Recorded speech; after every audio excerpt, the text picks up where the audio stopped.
All right, man. I think they're in. I think our boys are in. So I'm going to go grab a snack. Maybe you take over for a second. That way I can sneak out. We just got to keep an eye on this because this doesn't feel good. Yeah, you're totally right, man. Yeah. Yeah. Oh, yeah. I'm good. Go. I'll keep watch. You going to be okay? Yeah, man. Dude, go get your food. Are you watching that fucking movie again? No. It's a good one, man. Okay, it's fine. It's fine. I'll pay attention. I'll keep a lookout. I'll make sure no one shows up. I swear to God, if I leave this place and I come back and you're still sitting here and Attack of the Puppet People is still on the screen, I'm going to kick your ass. It's fine. Listen, go. I got this. That's that movie. Listen, I know you're still watching it. Listen, I'll turn it off. Okay, I'll turn it off. There. I'll turn it down. All Just right. go get some, and will you give me some French fries? Yes. Yeah, I'll grab you something too. But just remember, eyes on the prize. Gotcha. Eyes on the prize. Gotcha. Okay. Watching. All right. I'll see you in a second. Okay.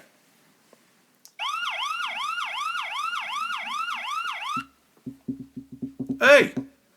Hey, did you hear that? What, man? Oh my God. The sirens. Get to the window. What? Oh. Shit. This isn't good. Oh, it's a good movie. Between his vice president and Deep Throat. And I wanted to look and see what this Dawes Act was real quick. Okay, while you're looking at that, I had something that... So you know when you'll just read, like, a word, and you'll be like, what is that? You'll just, like, rabbit hole yourself down. You'll click on that, that'll lead you to one thing, lead you to another, Yeah. and you'll find out how something came to kind of being. Do you think, like... I was thinking about this from, like, a funny perspective, but how do you think laws were drafted? Do you think it was a chicken before the egg type thing? Or do you think that something had to happen to set precedents for them to go ahead and set a law? Yeah.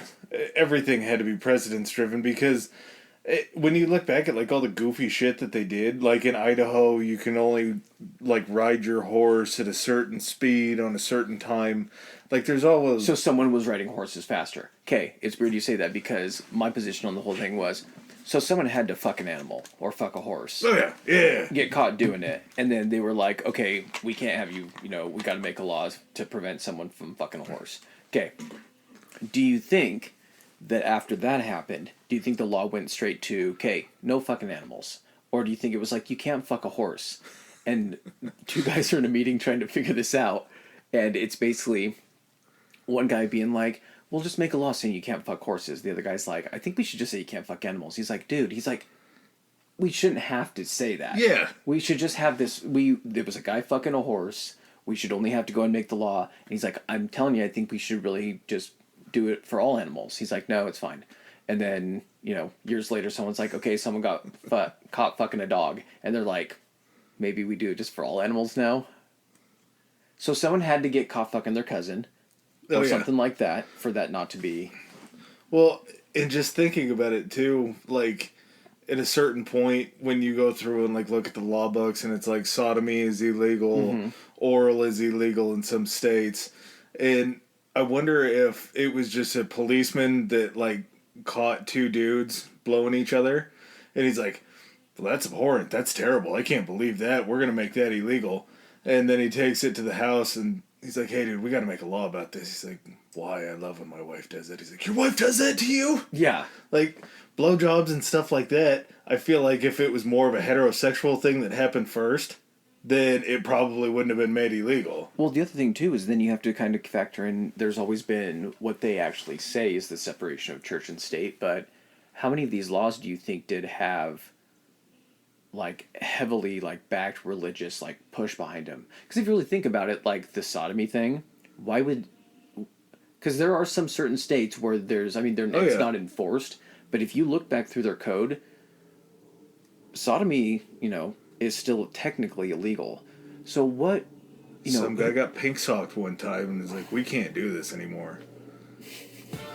Because what... does it say? I know that like Sodom So and he's Gomorrah. the guy that ruined everyone's good time. He's like, if I can't do it anymore, no one can do it anymore. That's exactly That's it. what it was.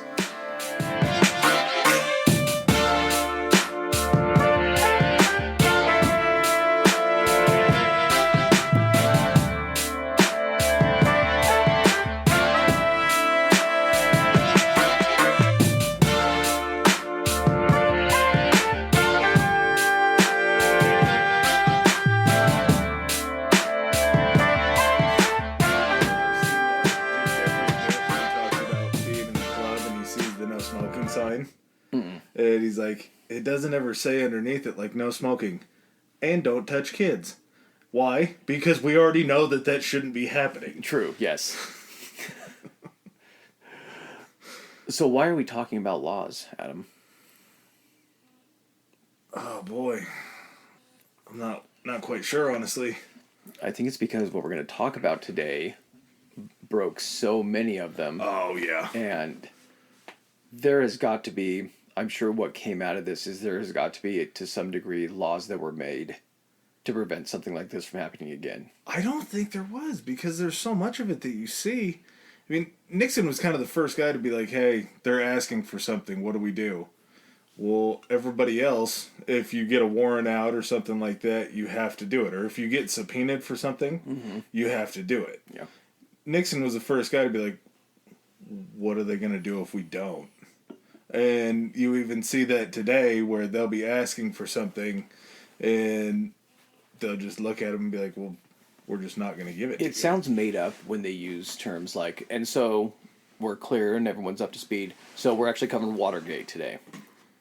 We would have got to that. They'd have figured it out. I know.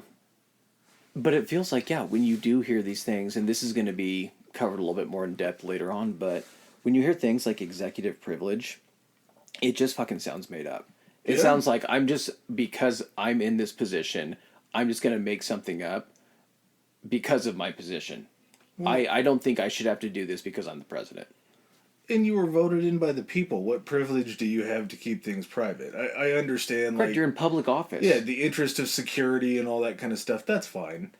But just the amount of things that they try to claim it on, like, oh, well, we had this conversation. It's like, that's what it is. I'm sure it was a bunch of bullshit about like, hey, within these conversations that you guys are requesting these tapes, there's sensitive materials for, the security of the nation or whatnot. Well, which, who knows, there might have been, but you're giving it to a committee that works for the government. They should probably be able to be privy to some of that stuff anyway. Did you, this is kind of jumping ahead a little bit, but just along those lines, I think this is just kind of amazing. The recordings that we'll get to with Nixon. Did I listen to them? No, some of them, yes, but the whole idea of like presidents recording things that happen in the Oval Office, like this happened way before Nixon. Oh yeah, so Nixon was the first one though, because it was the reason that they were able to subpoena it weren't previous presidents. They always, as technology had allowed, had the ability to go ahead and record conversations that happen within the Oval Office. It makes sense to keep track of having generals in there to go back and listen to your notes. Take notes, all that. But Nixon, this is the amazing thing, is everybody up till then had been able to press a button to start the recording. You selected when you wanted it to record. Yeah.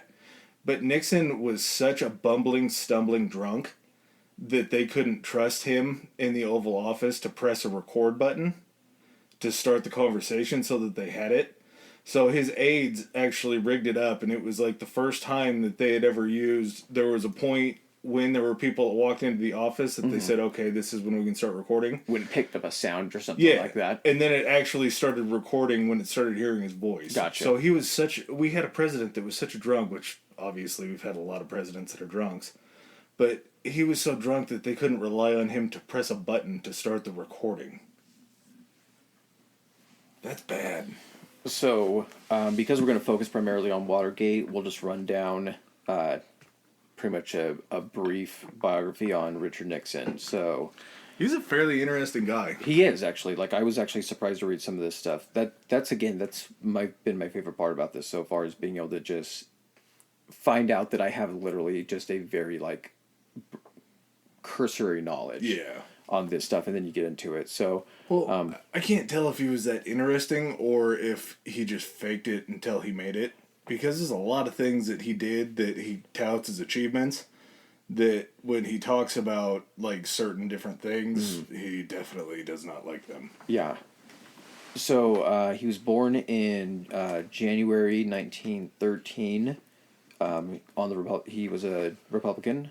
So I thought he was actually like a senator from New York. Just his like demeanor, and you see him in speeches, he kind of seemed to me like he was like more of a New Yorker type guy. Well, and we'll see later on with his homes and stuff. He was a California kid. Yeah, exactly. That was his deal. First a representative and then a senator from California, which I actually never thought of this either, really, and gave it much thought.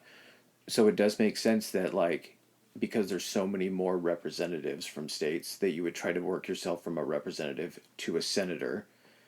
Yeah. Just because with there being, I think we talked about this in one of the previous ones. How many representatives were there? It was 200 plus, right? It was a shitload, but back then there were less because the population was correct. less. But even then, so you're one person out of, let's just say 200 plus people.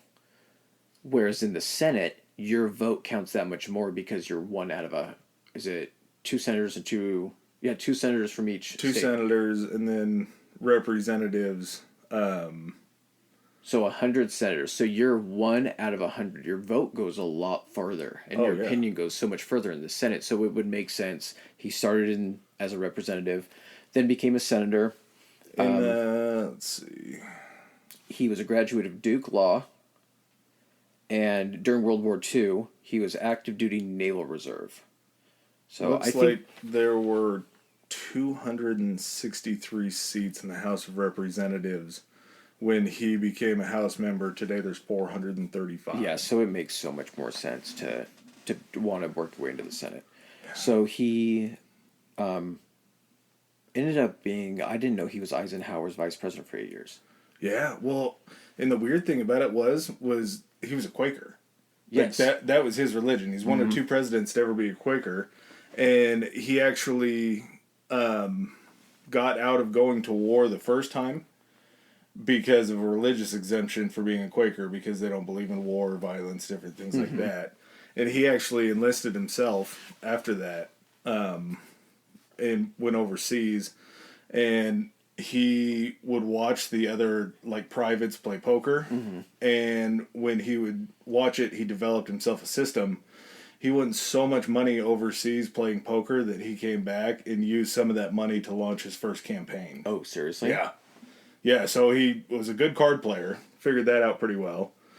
Graduated from Duke Law School in 1937, so very smart. He's one of two terrible people that I can think of offhand that comes from Duke, him and Coach K. And then he starts in the House 1947. He's in the House from 1947 to 50. And then decides that that's not enough. Moves up, runs for senator in California. He's a senator from 50 to 53. And then he links up with Eisenhower. And Eisenhower was a stud. A military man. He was a general. Oh yeah, he won the presidency specifically off of his publicity and what he did during World War II. I have no doubt about that.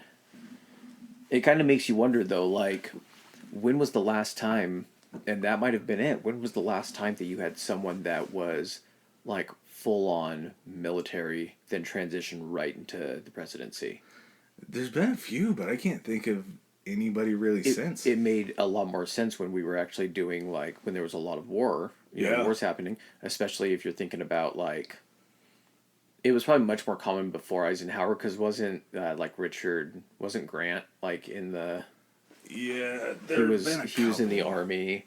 I want to say there were a few presidents that are famous for both being president and also serving. Washington, George Washington was the like leader of the Continental Army. He was an easy one that we didn't think of. Yeah, but I mean that's what I'm saying is it almost seemed like that's how you were well enough known to be elected president as you were famous for something like being... We nailed the three. Washington, Eisenhower, and Grant were all three. Okay. Look at you. Oh. Just fucking showing off. Just flexing that brain muscle. I did not even have that written down. That was a guess. One of the tough things for Nixon was they wanted him to be Eisenhower's vice president because he was anti-communist. He had sat on a few boards and done a few things and was a part of a few different like House investigative committees and all that stuff.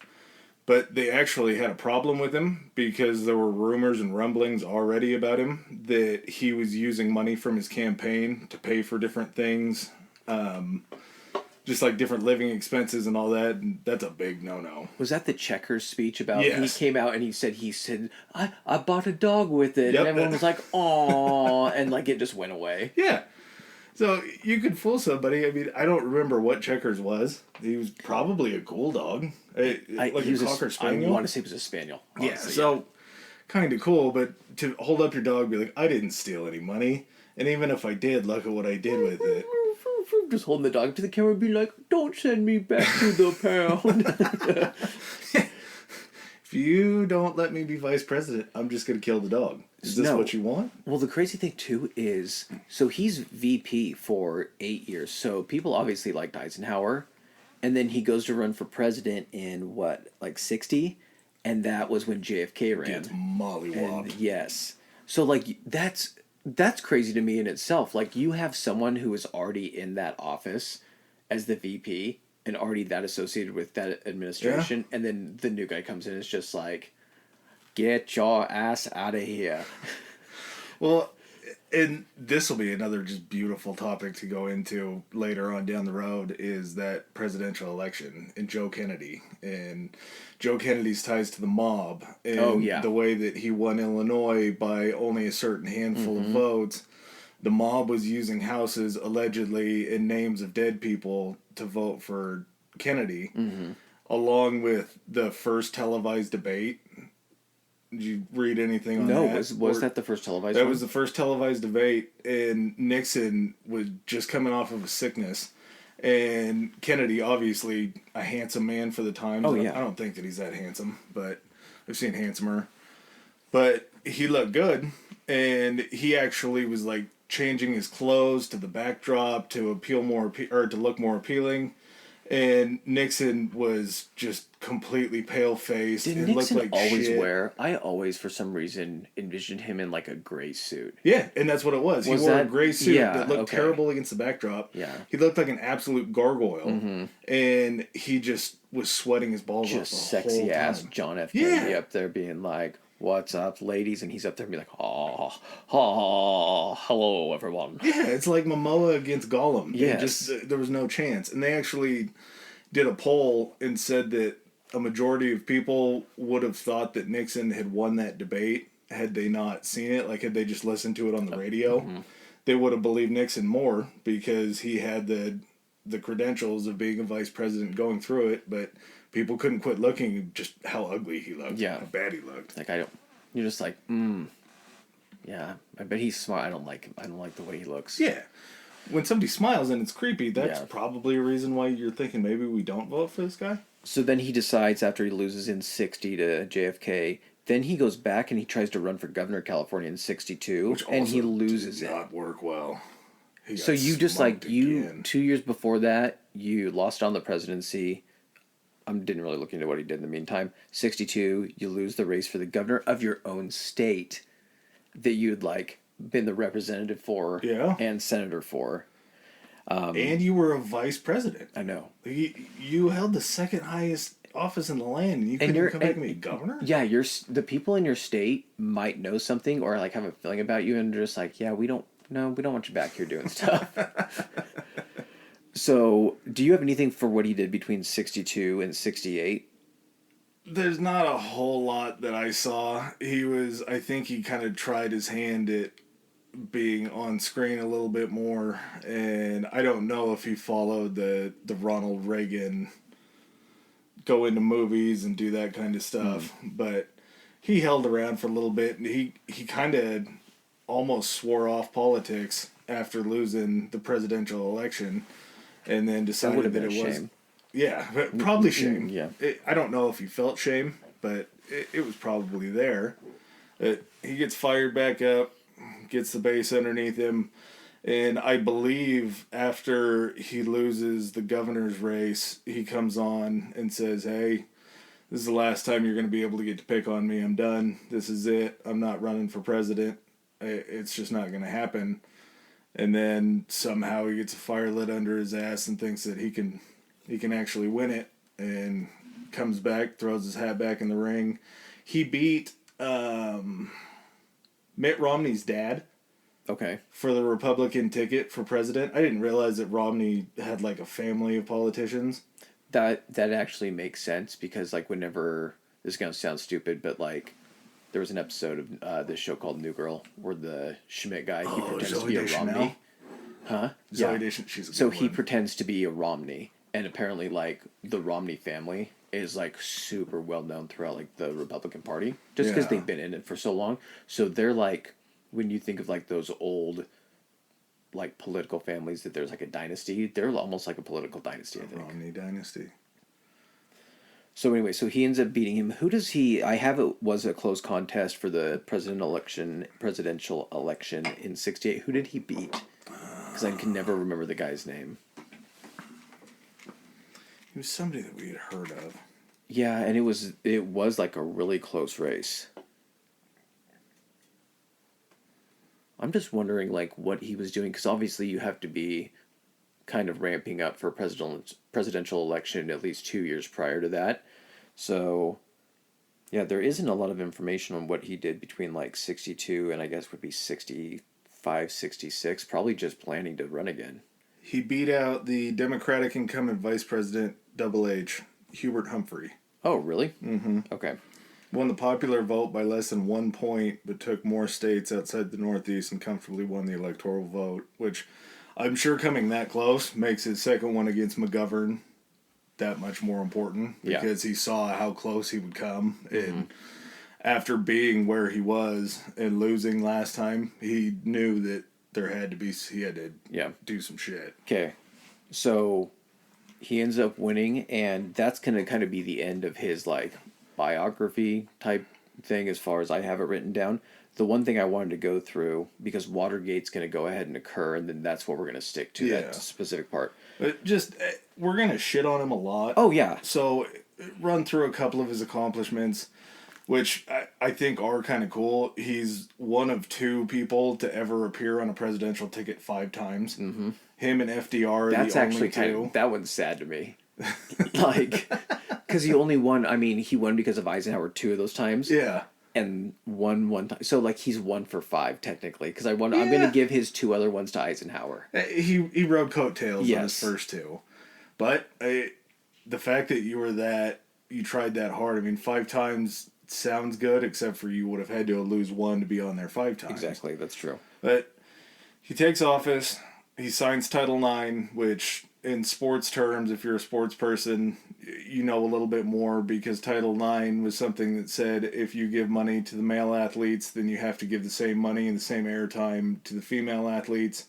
It leveled the playing field in college sports as far as how they would go about funding different programs, and just basically breaking down all the gender bias that there was in college sports at that time. That's the thing, man. With his accomplishments, if you were to just go ahead and write his accomplishments and didn't assign them to a president, any president would look at that and they'd be like, fuck, like, if I can be known for, like, that stuff, that's a win. Yeah. Like, that's kind of what makes this whole thing, it's not tragic because it's all self-inflicted, but it's just so crazy is that, like, had he just not fucked up, he could have gotten out of there and been referred to as, like, what I feel, they could have gone ahead and swept some of the fuck-ups under the rug and just done those accomplishments.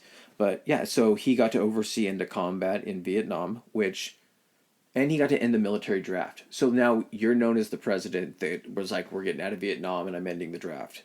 That's a huge one. He established the EPA, the Environmental Protection Agency, which also seems like kind of a good score. Like, it took us this long to figure out what the EPA was and why we needed it. He enforced desegregation of Southern schools.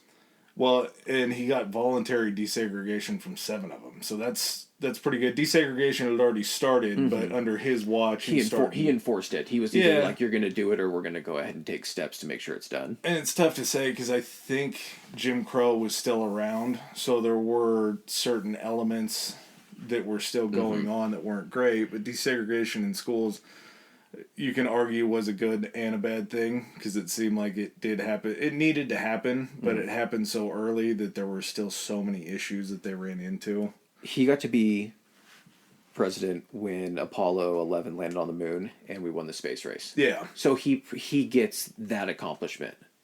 Because people are going to be like, oh, it happened a year after he was in office. People probably don't realize how long that whole thing's been in motion to do that. Yeah. And within a year, he's like, we got a man on the moon.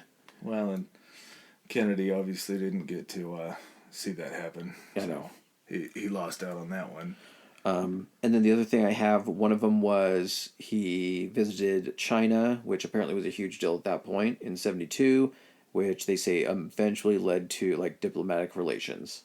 And then he did an anti-ballistic missile treaty with the Soviet Union, which I didn't look too far into it. It sounds good, so I'm going to give it a win on that. Yeah, and he did a couple other things just at home. He created the Office of Minority Enterprises, so to help people of color and women, different sorts of things, to be able to own businesses, and cleared the way for them to get funding, get their loans and everything. Right. And like you said earlier, 1973, he signs the Paris Peace Agreement, which pulls, I think, most of, if not all of, the American troops out of Vietnam. Mm-hmm. So he kind of ends that. It's still a little shaky because after he did that, they also bombed, I believe, Cambodia. Cambodia and Laos, because they were saying that was where the flow of communists were coming in to help. Well, that's an entirely another thing, because he did that without approval from Congress. He launched those operations without approval from Congress. Him and Henry Kissinger were in on that together. Kissinger being another interesting one that we'll do too. So again, that just kind of helps establish like what kind of character he is despite the accomplishments. Because again, the accomplishments of an administration, especially when a lot of the accomplishments happen that quickly into the administration, the groundwork was laid by the previous one. Regardless if you agree with the previous one or not, there is groundwork laid that they try to go and take into the next one. Well, and it's a brilliant strategy. If it's already there and the legwork's done, throw your name on it. I'll go ahead and use your infrastructure credit. And just do what I want to do with it. So now what is the list of fuck-ups? I call it the fuck you list because that's what it seems like a lot of the things he signed in were meant to do. At the top of the list, like we talked about with the recordings, he was just a raging alcoholic and addicted to sleeping pills because he was trying to cure his insomnia with it. Mm-hmm. And at one point, he was so zooted out that he told Henry Kissinger that they needed to nuke Vietnam. Luckily, Kissinger waited until maybe he sobered up to be like, hey, we don't want to do this. This is a bad idea. He was so out of it during the Yom Kippur War that the nuclear alert was raised to 1 below imminent danger, and he was so out of it that they couldn't rouse him and get him out of bed and wake him up for long enough to do any kind of negotiation. So Kissinger took that over too and helped soothe those tensions, and he just woke up and like nothing happened. It just that far gone. He wanted the Secret Service to wear uniforms. Oh, I read that too. And did you see or hear what they looked like? Yes. The actual ones? They were like white tunics that had like 2 front pockets in them. The comparison that they linked it to, the one that I actually was able to envision in my head, they're like, it looks like almost kind of what the like Emperor's Guard looks like from Star Wars, except like white and without helmets. But there was like these weird pillbox hats that they had. Yes. And so that thing got shit on so hard that they ended up donating it to was it a marching band? They donated it to a college marching band in Iowa. Can you imagine that? They're like, hey, where'd we get these uniforms? They're like, you're not going to believe this, but these come straight from the president. What do your guys' uniforms have gun holsters on them? Don't worry about it. Don't worry. Not a big deal. Trumpet holsters. Those are woodwind holsters. He almost set Charlie Manson free. Mm-hmm. During his trial, Nixon said, and I don't know if it was an interview or what, but he said that he suggested his guilt. Yeah. He suggested the status of his guilt. No, especially as the president, because it'll set I'm trying to think what the term would It's be. just, it biases Correct. the Yep, jury it and biases the everybody whole else. But as a guy who graduated law school, as a lawyer, how do you not know that? How is that something that you do? So, and that got walked back real quick. Going back to what we had, what do I want to say, episode, what was the... Oh, yeah, the William Randolph Hearst episode. Yeah. Nixon was the one that went ahead and started the Controlled Substances Act. Yep. Okay. So he technically started the war on drugs. And, as a great story, he actually smuggled drugs inadvertently. Did you read the story like about him? He created an operation to do it, or him on his person himself? Just a dumbass. Just an absolute idiot. So, Louis Armstrong, the famous Trumpeter, trumpet player, jazz musician, he was considered an ambassador for the United States, and would fly everywhere around the world and do these like goodwill tours and do these big shows. They were coming back from a tour one time, and one of the deals that they had was they didn't have to go through customs when they would come back from overseas. Okay. And Louis Armstrong and his boys roll up. They say, "Hey, where do we need to go? We're ambassadors." And security goes, "You got to go through the customs line." And Louis Armstrong was like, I don't Going into a country or coming back into ours? Coming back into the United States. And Louis Armstrong's like, "We don't do that." And the guy's like, "Yeah, tough shit." Can you do it in Louis Armstrong's voice? I wish I could. I can't go that low. No, not good.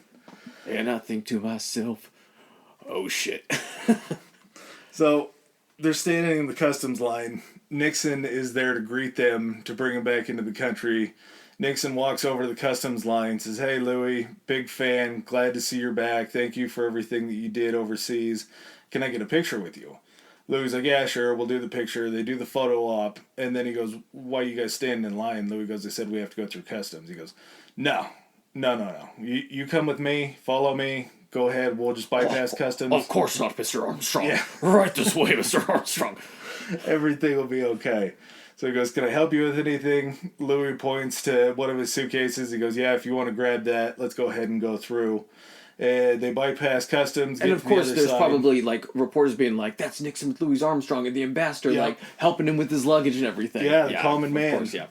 Later on, Louis Armstrong says in an interview that the suitcase that Nixon carried past customs had 3 pounds of marijuana in it that they brought back from overseas.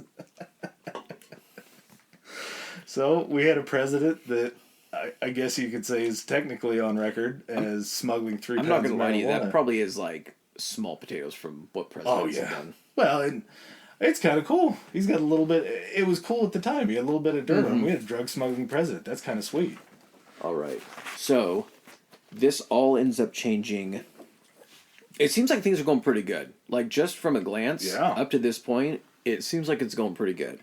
So it's going good. He has, within his political sphere and everything like that, and at this same time, didn't the Republicans control all 3 branches? I believe so. I want to say I heard that, or was it in his second term? I think it was his second term. Because all this goes down in his second term. Yeah, and there were still some holdovers from LBJ before that. Okay.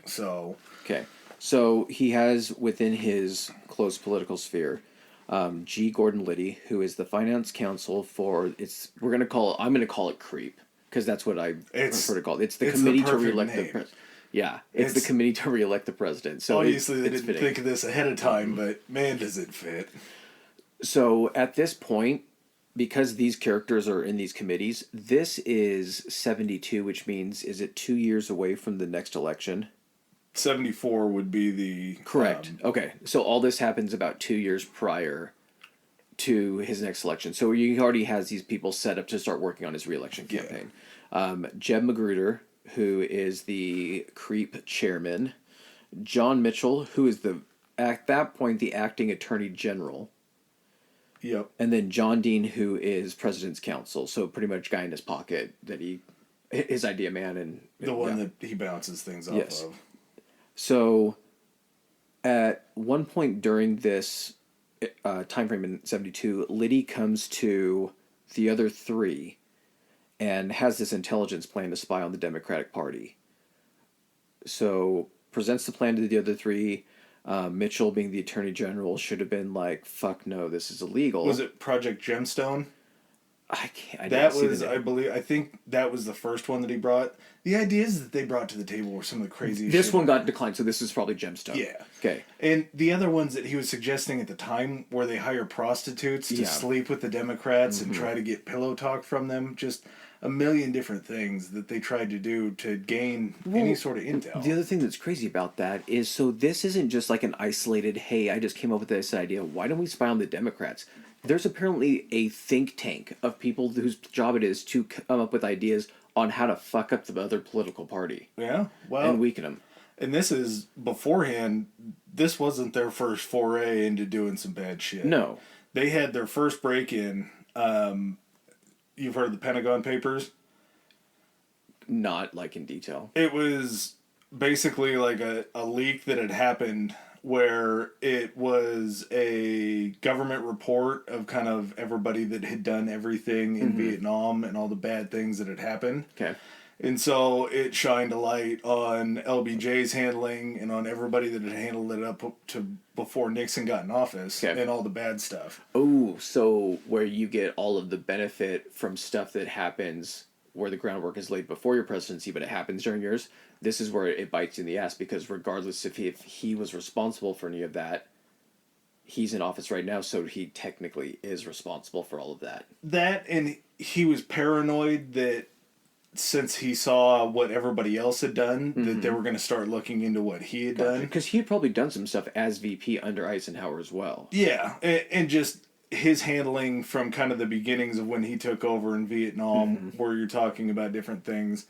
So they find out that a guy named Daniel Ellsberg was the one. He comes out, he admits that he was the one that published the Pentagon Papers. He was the one that shined the light on it. Nixon was so freaked out, and I want to say that it was Hunt, Liddy, and a few other people that called themselves the plumbers because they were going to plug the holes, plug the leaks. That's right. Yeah, which, I heard about that. another catchy name. So they break into Ellsberg's psychiatric office to go into his shrink's office and try to look into, and this happens, I think it was September 3rd. Oh, I forgot what year it was. They break into Ellsberg's his shrink's office and look through his paperwork to see if there's anything that they can use against him. Like, to try to... Any dirt on him. Yeah. Basically to try to get him to say, hey, if you see anything bad about us, don't publish it. Yeah.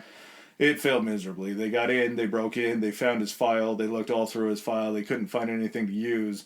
So instead of just putting everything back to where it was, they just threw his What do they call file. it? Casing it or something like that. They threw his file down on the desk and just walked out, locked everything up and took off. Oh. So that was their first shot at espionage, kind of a way to break in, try to find some dirt. Didn't go well, but it apparently didn't stop them, because then they rolled right into... They got away with it, so they were probably like, oh, we did enough to not get caught, so that's cool. So, yeah, he comes to the other three.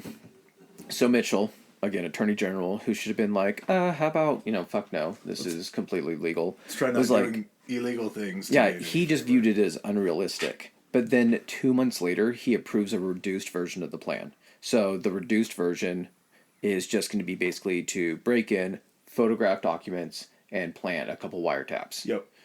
So Liddy was assigned 2 former CIA officers under him, Howard Hunt, well, I'll just say Howard Hunt, and then James McCord. James McCord was a pretty interesting fellow, because he had spent some time in the CIA before that. He was helping run security for the president before the break-in had happened. And they actually had their first attempt, which it's kind of crazy to boil these things down to like what went right and what went wrong, and just how little something can change and it completely screws up the whole thing. Yeah. So the first time they break into the Democratic National Democratic National Office is May 28th, 1972 in the Watergate building. Did you see that he actually booked a hotel room across the street from it? So there's like a Howard Johnson. He books a hotel room across the street so they can like prep at that hotel room for the break-in. Well, and what is going on that there's a place called the Watergate Hotel that's like a brand new state of the art facility across from a Howard Johnson. Were Howard Johnson's that big of a deal back then? I don't know. But so, and I used to also think that because I saw pictures of the Watergate complex. It's huge. It's like a huge business complex with a hotel in it. I thought it was just like a hotel, and that the Democratic National. I thought it was like the Democratic National Committee was just like renting a room there or using like a conference room. I thought it was more of a timing thing. Or one, they had one floor. Is that what it was? I think it was one floor within the something? business complex, so it's separate from the hotel. Watergate just refers to the actual business complex as a whole. It can cover several different buildings. So yeah, they break in May 28th, 1972. They throw a little bit of tape over one of the doors down in the underground parking garage, so the Over door, like the locking mechanism to make sure that it'll close over, but that they can pop it in and out if they need to. So that's successful. They break in. They make their way up to the floor that the committee's on. Break into the committee. They take their pictures. They're looking around. They're gathering their intel, and they bug 2 phones, I believe it was. Yeah. So first one, Robert Oliver, who was an executive director, and then Larry O'Brien was the big one because he was actually the Democratic National Committee chairman. I wonder if that's any relation to Larry O'Brien, the guy that's named for the NBA championship trophy. I don't know. So over some time, apparently the wiretaps work to some degree because they're monitoring them enough to know that one of them starts malfunctioning, or maybe both of them start to malfunction. Well, they were pissed because they were getting nothing. They were doing was listening to people gossip about relationships. Yeah. They couldn't get anything that was really that good. And the one I think that was malfunctioning was kind of like if we can get this one to work, this is going to be the one that we need. This is going to be all the intel that we're trying to gather. And kind of coming back to, apparently this got repeated by one person on the committee that was investigating Watergate over and over. It's what did the president know and when did he know it? Like that's just got repeated over and over. What I'm looking at here is even for this whole operation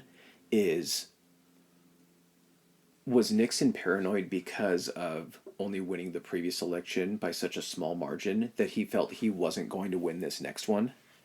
So he needed to go ahead. Did he give the order to start doing this? Because of course he knew that there was, political party foul play going back and forth probably, but not to this extent yet. Correct. So I'm just wondering kind of what was happening within their administration to think that they were in that much of a danger of losing that they already had to do this. I don't know if it was really that. Do you think it was just the guys that were planning this? Do you think it was them trying to go ahead and just kind of like up their clout and status for Nixon to come to him and be like, we got you this information, this is really going to help you, and he's like, oh, he's my guy now? I think there was some of that, but there was so much paranoia going on at the time because they were very concerned that all these counterculture people, all the people that were protesting against the war, they were really concerned that those people in the Democratic Party were in cahoots and that it was going to overthrow their power. Gotcha. And that we were going to turn into a bunch of flower power children and just completely ruin the country. So there was definitely motivation, I think, from Nixon. But at this point, I don't think Nixon knows anything about the actual what's going on. He wasn't in the planning stages. He wasn't privy to it. Okay, so they were basically in a position where they were like, we're going to wait till this is successful. Tell him we did this because it's successful. He's not going to give a shit. Yeah. Okay. So the second break-in actually happens a little less than a month later on June 17th. So first one May 28th, second one June 17th to repair the wiretap from the first one. Same plan, same idea. This time, okay, so I don't know how many guys they had the first time, but there were 5 guys this time. So I just put down their last names. So it was Gonzalez, Barker, Martinez, Sturgis, and then James McCord, who we already discussed. So him and 4 other guys with him. The guy that was working that night, security guard, he just got back from Vietnam, hadn't he? I didn't see that. I know that he was young, though. Yes, I think he was like 19 or like 20. I think he was a little older than that because they said that he was working graveyard shifts he had been there for a little while. I want to say it was 22, 23, but he was definitely still very young. Young guy. So he's doing his nightly rounds, and he notices like they did the first time before, but it was never noticed. He notices tape on the locks of the doors. So the doors closed over, and it was between like the parking garage and then like getting into the building. Yeah. But then he also, as he kind of like, he peeled it off, the door shut and locked. He went about his rounds, and he comes back by that door, apparently, back from his rounds. Yeah. He notices the door taped over again. So even in the time that he was doing his rounds, someone from that 5-man team went and retaped it. Wouldn't you think, if you're on that 5-man team, if you came back and you noticed that the tape that you put there got removed, Yeah. and none of the other people of your team, that there's someone else there, and you would be like, hey, I just noticed this tape is gone. Instead of telling you guys about it or us getting the fuck out of here, I'm just going to retape it. We'll call it good. Yeah. I'm sure there was probably communication because they were walking back and forth with Liddy and Hunt that were sitting. I think they got another room at the Hojo. Correct. Did you see what the radio looks like or the radios look like? Were they huge? No, dude. They had designed these radios to fit within the radio itself was in a cord, like it was corded. The mic was in a thing of chapstick. What? And it had a little black button on it, and they would have like the chapstick in their top pocket, so if they had to just pull it out, it looked like chapstick, and then a cord went down to like probably a pack. Yeah. So they were sophisticated enough for that. Well, you have to think with McCord being an ex-CIA officer, Yes, they obviously. had all the tech that they needed to pull something it's off. and administration resources. I mean, he's not just using that. So Frank Willis notices the tape on the door the second time. He decides to call the police. So, and like you were saying, all of the things that had to be in play for this to happen, if these guys getting caught, it starts to get a little ridiculous at some point. So, one security guard notices the tape, calls 3 cops.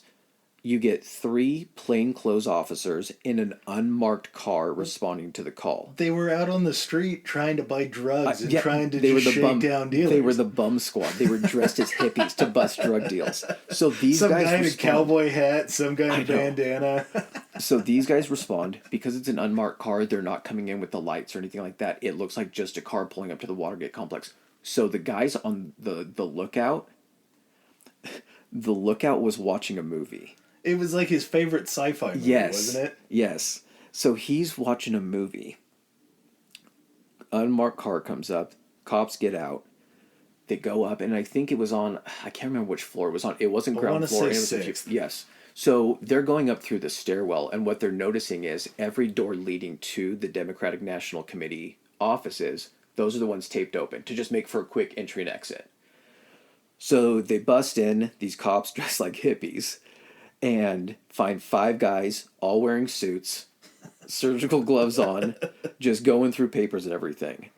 Of course, they have no idea who these people are. They just think some guys are breaking into an office building. So they just, of course, it's not even at this point, the cops aren't thinking that this is like a political job or anything. Well, and even to go along with your mic talk, they found 2 pen-sized tear gas canisters on these guys. They were outfitted a little bit more than just a couple randos trying to break in. No, it's not someone buying stuff from the Army Navy surplus. Yeah. No. These guys, they had, I think that $2,300 cash in sequential bills on them. Which is obviously a no-no. Yep. 40 rolls of film, 2 cameras, and then, like you said, 3 pen-sized tear gas guns.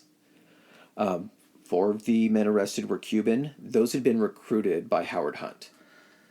This kind of brought me to something that I was curious about. Do you think that there was any thought of these guys being Cuban that played into it? Yes. Because obviously there was some type of justification for it that I had read. It was something about, because of course, the Bay of Pigs invasion. Yeah, everything that Kennedy had gone through. Correct. There was some type of resentment or anti-Cuban movement against Kennedy and the Democratic Party because of the failure of the Bay and Pigs invasion. They said that some Cubans, like the ones that were on the other side of Castro, I don't know what you would call them, rebels. The rebels, they still had a presence and were upset at the Democrats because they made promises apparently to them, I would imagine, and they didn't come through. So they said it was some type of up the Bay of Pigs. So there was thought behind those 4 other guys. It just struck me as interesting because there's 4 Cubans is arguably a lot of Cubans out of 5. Correct, but I mean, some of these guys these weren't just like, and I'm not saying Cubans to be like derogatory. No. This is just simply because they wanted to tie it back to this. These guys were like wealthy, or they were connected and everything like that. So Yeah. they're not like just going down to Miami and being like, you, come help us break into this place. They're picking these guys because of their skill set, but they're also making sure they have this story Backstory backstory Yeah. behind it about why these guys would be breaking in without tying it to the White House. So, which is good for those four. Unfortunately, number 5, huge backstory. oh yeah. Which, why are you sending in 4 of them, and then you're still sending in the one guy who can tie it all back to everybody else? Yeah. Like, are you just hoping that if they do get caught, like it's just like, oh, we're going to increase our chances. 1 out of 5 is less likely to get caught. Well, and he was the guy, being a former security officer. Yeah, I'm sure he was definitely more in the know. I think he was one that kind of helped him find the listening devices that they were going to use, because they wanted to. The first plan, they wanted to go in and use battery-powered bugs, and the knock on battery-powered bugs is obviously somebody has to go in and rechange the batteries when they run out. So that was when they switched to these devices inside the phones, so they could run off that power supply. But yeah, like you said, man, it had to be an insane series of all these dominoes falling in the right place for this to happen. You had to have the security guard nosing the tape on the door of the parking garage, so him doing his job, him actually doing his rounds and doing a good job at it. You had to have the right cops show up that were in plain clothes and in an unmarked car. And the movie playing on TV. You had to have that movie playing on TV for the lookout not to be watching it. And it's just insane. The fact to think that tape that was over a door is potentially more than likely what led to Nixon having to quit. Yeah. The first president ever to leave office under his own terms like that. Security guard Frank Willis takes down the president. Yeah, I hope he got like I don't know what you would give a security officer. It's not a Purple Heart or a Gold Star. Imagine at the end of all this, how he felt watching this happen and how it turned out. He's like, oh my fucking God. He's like, think of that story, man. He's like, I'll tell you a fucking story. I was at work one night and I found tape on a door and people were like, okay. And he's like, and then fucking Richard Nixon resigned. By the end of it, people were like, what the fuck? He's just sitting at the bar and they're watching it on TV. He's like, yeah, I know about that. I was the guy that found the tape. That just having that story for life would be crazy. So hopefully he got a raise. I'm guessing he did.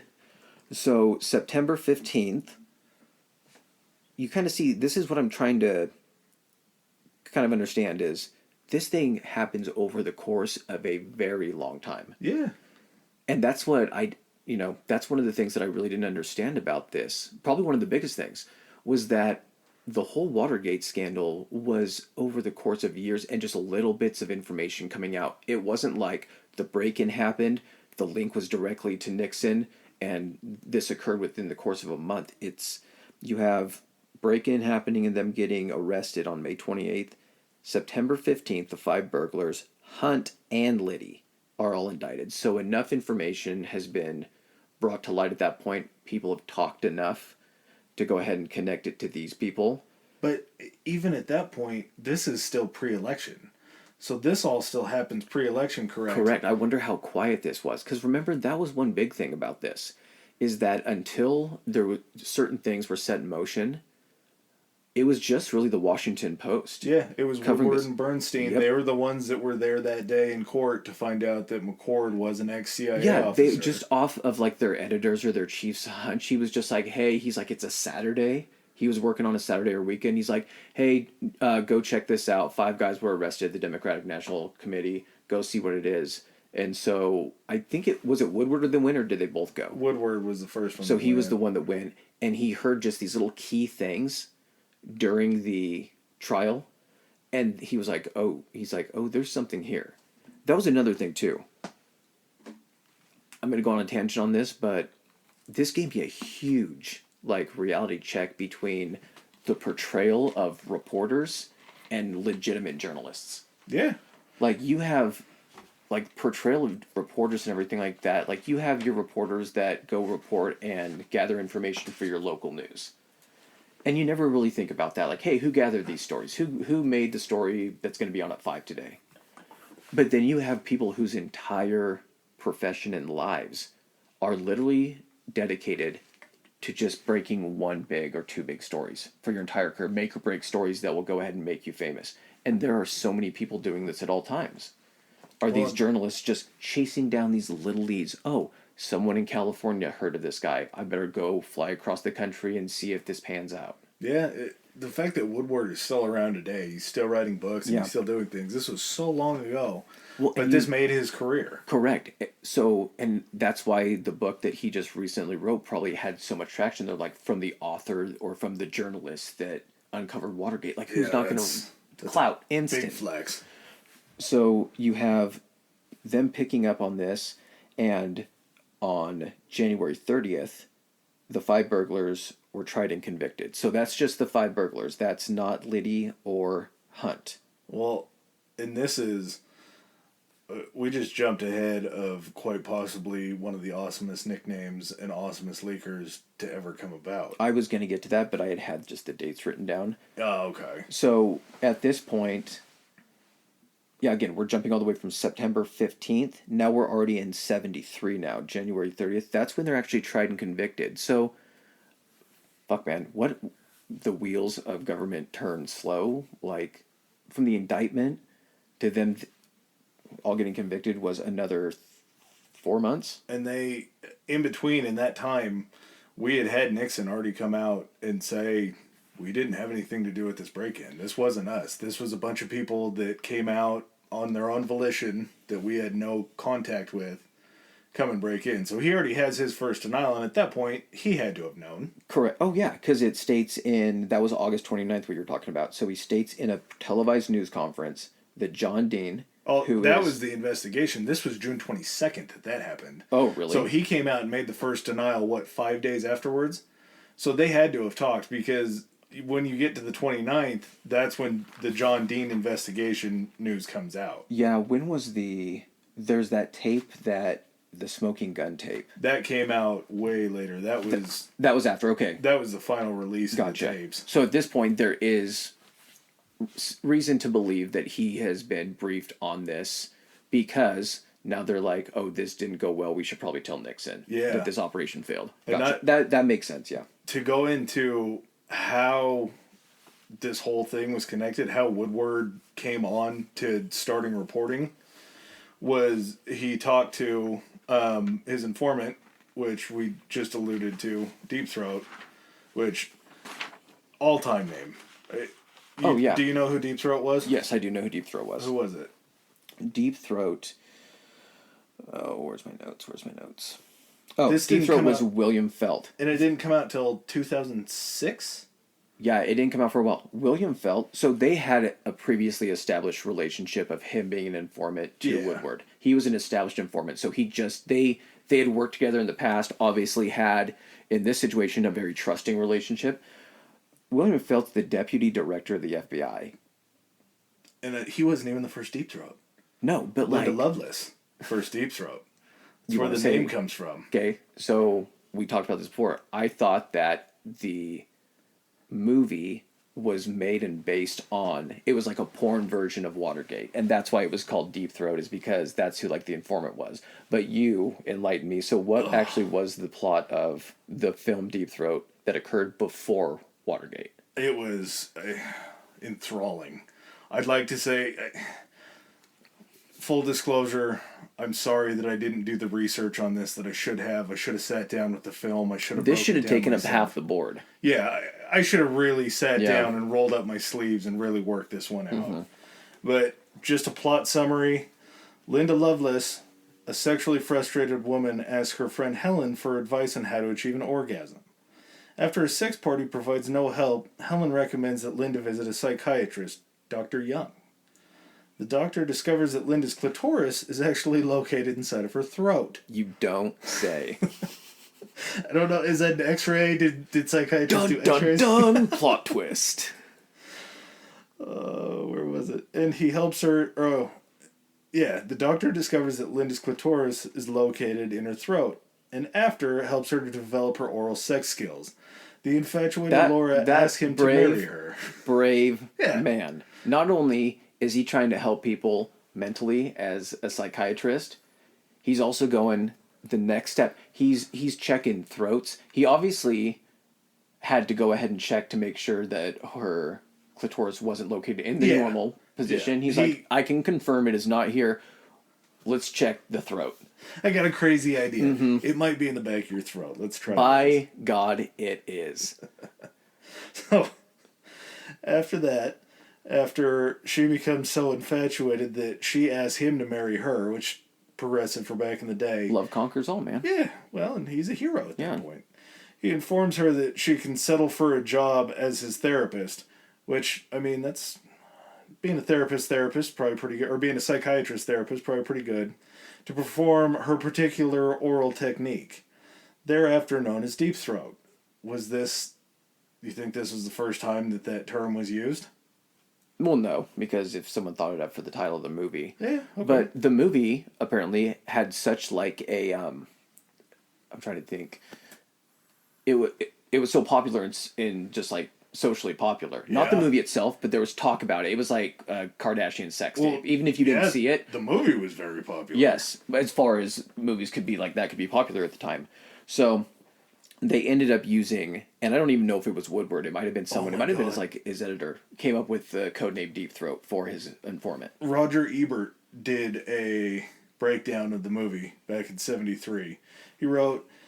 It is all very well and good for Linda Lovelace, the star of the movie, to advocate sexual freedom, but the energy she brings to her role is less awesome than discouraging. If you have to work this hard at sexual freedom, maybe it just isn't worth the effort. Roger Ebert, a man who's I'm not going to lie to you. Movies. No, that's the thing is, I respect the guy just for actually being like, all right, I'm going to give the people what they want. I'm going to watch this thing.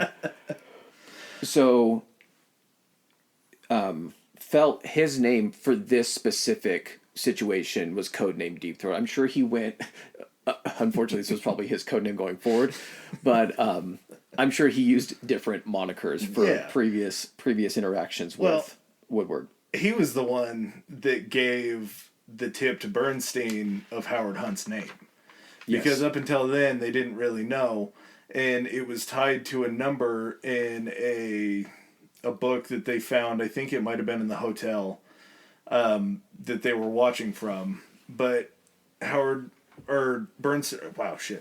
Woodward looked around, couldn't figure it out, goes ahead and calls the White House, just gets his balls up in him, calls the White House, asks for Howard Hunt, and the secretary replies back to him, he can't be reached at the time. He wasn't in that day or something like that. Yeah. But here's another number that you can reach him at. And then who did it go to? Oh, I read who it went to.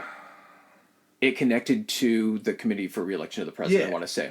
So that's what it was. That was their first connection between Hunt and the president. That was like, I remember reading that. That was like a holy shit moment for him. He's like, this just got like a lot deeper. So... And that's the sad part, was that happened, but there was still... the public didn't care. The public didn't give a shit at that point. No, it's because, like we were saying, like the Washington Post is really the only one that covered it in a serious manner. There were a bunch of newspapers, apparently, that ran stories that were... It was almost like counterintelligence. So, Washington Post runs the story about the connection between all of this and the connection to the White House. Other newspapers would run retractions to that story. So usually if you're a newspaper, you run the story, and if it's wrong, you run the retraction. Yeah. That will then reference the first story.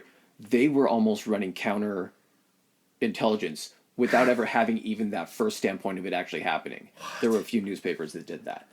So you had like one voice in the dark, and you had like multiple voices shouting against it. So not a lot of people were aware of this. That's so crazy. Also, at this point, you know, there's a lot of stuff that's on TV as far as like subcommittee hearings, all that kind of stuff that you're always seeing. I think it was all on C-SPAN too. I think C-SPAN was back then. Yeah, but at this point, all these little side cases or trials, they're not being televised. People aren't watching them. You're not getting highlights on social media. It's just everything's just a lot more available now. Yeah, and after that happens, we come up to... I think it was August 17th that Woodward and Bernstein finally linked the campaign funds that they had for the re-election committee. They linked them to the actual burglars that committed the Watergate break-in. Correct. So you have even bigger news because they're seeing the money that's being raised for a re-election campaign in the pockets of these guys. They tracked it back to one donor. It was one guy's $25,000 donation check. Of course, he had no idea what it was for. It's been proven. It was his check that then got funneled through, what was it, like 3 or 4 banks, like a Mexican bank? There was a Mexican bank. And they were able to, at this point, track that. Like, you wonder how banks keep records in this situation, but they were able to follow that trail and find out that one of the burglars was paid in Committee to Re-elect the President creep donations. So they found out about this. Prior to that, when did the Martha Mitchell situation happen? This was very... Oh, and she got a... We'd have to look more into when that was. Maybe we'll jump back into that. Maybe we'll throw a couple of the conspiracies out there at the end kind of to make that happen. So at that point, when the campaign links had happened, or when the campaign funds were linked, then Hunt and Liddy were both suspects. They were both arrested. Then, as you were talking about earlier, we get to August 29th. August 29th is when Nixon comes out. He informs the public that, I believe it was something along the lines of, we're not proud of everything that has happened, but I had John Dean go through and do an investigation of us, and he found no wrongdoing, which, hallelujah, you had your own guy go through and check on your own people, and nobody knows anything about it. Like, how do you even think that that's going to be... apparently it was a little bit believable, because I'm sure some people did believe it, but how do you come out and say, like, listen, my guy, my counsel, I had him look into anything we were doing wrong. Surprise, surprise, nothing happened. There have been no connections to Watergate through this administration. People like... And he expected people to be like, checks out. Sounds good. That sounds good. So, at this point, you have certain people who are in jail. And March 23rd, 73... Well, before that, not to break in on you, November 7th, 72, which came after he'd said the investigation happened. I missed a big one. Nixon beats McGovern with 60% of the vote. He won every state except one. Is it every state except for, like, Rhode Island? Something like that. So he won the popular majority in every state. It was like, it was a landslide victory. Just cleaned house. So what's insane is none of this was even required. He literally tried to sabotage himself. Yes. And he couldn't even get worse than 60% of the vote? Well, what I think happened is this story did start gaining steam. Like you said, he had to address it on the 29th. I think at that point, though, what I kind of read was that the reason he landslided McGovern so bad is the Democratic National Committee was so focused on proving Watergate was connected to Nixon that for like the last 6 months of the election season to go ahead and build up and everything, they were so focused on that they weren't pushing. All their eggs were in the Nixon's tied to Watergate basket, and apparently they weren't focusing on how McGovern could beat him just normally. Well, in the time frame that you have from August to November, you got to start beating a different drum. Oh, yeah. At least throw some feelers out for something else. Especially if it seems to be that there is a connection there. I see why they did that. I don't think they should have played all the fucking eggs in that basket. Yeah. But at the same time, you need to have a portion of your resources being dedicated to be like, hey, let's find out if this guy fucked up, because this will be easy if he did. Well, and not to mention when he comes out and he's like, yeah, we investigated ourselves. We're all good. You got to look at that situation and think, maybe we should go a different direction. Yeah, no, you're not. Maybe let's keep that in our back pocket. So, okay. So he ends up winning, landslide victory, the whole Watergate thing, completely irrelevant to him winning. Even he wins in spite of that. Yep. So McCord writes a letter to the judge who originally presided over their trial. It was Judge Sirica. And this was after Hunt and the Cubans had pled guilty, and McCord and Liddy were fighting, and then ended up getting found guilty on their counts. Correct. From being tied to it by the $25,000 campaign contributions, right? So that's when the letter comes out, is after all those are done. So McCord decides to go ahead and write the judge a letter telling her that there was perjury that occurred in the Watergate trial and that the burglars had been pressured into staying quiet. I don't know if he specified who had lied. He just told her that as part of that. I think the implication is that if you're writing the letter, Yeah. that you're one of the ones that did it. So he's basically saying, "Hey, I'm willing to go ahead and talk. Let's make a deal." And there's other factors at work that are paying these other people to stay quiet. You're gonna.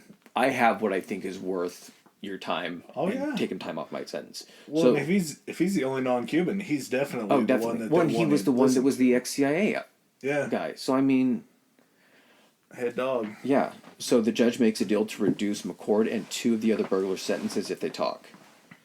So what this ended up doing is this ends up implicating, through their testimony, it implicates John Dean and John Mitchell.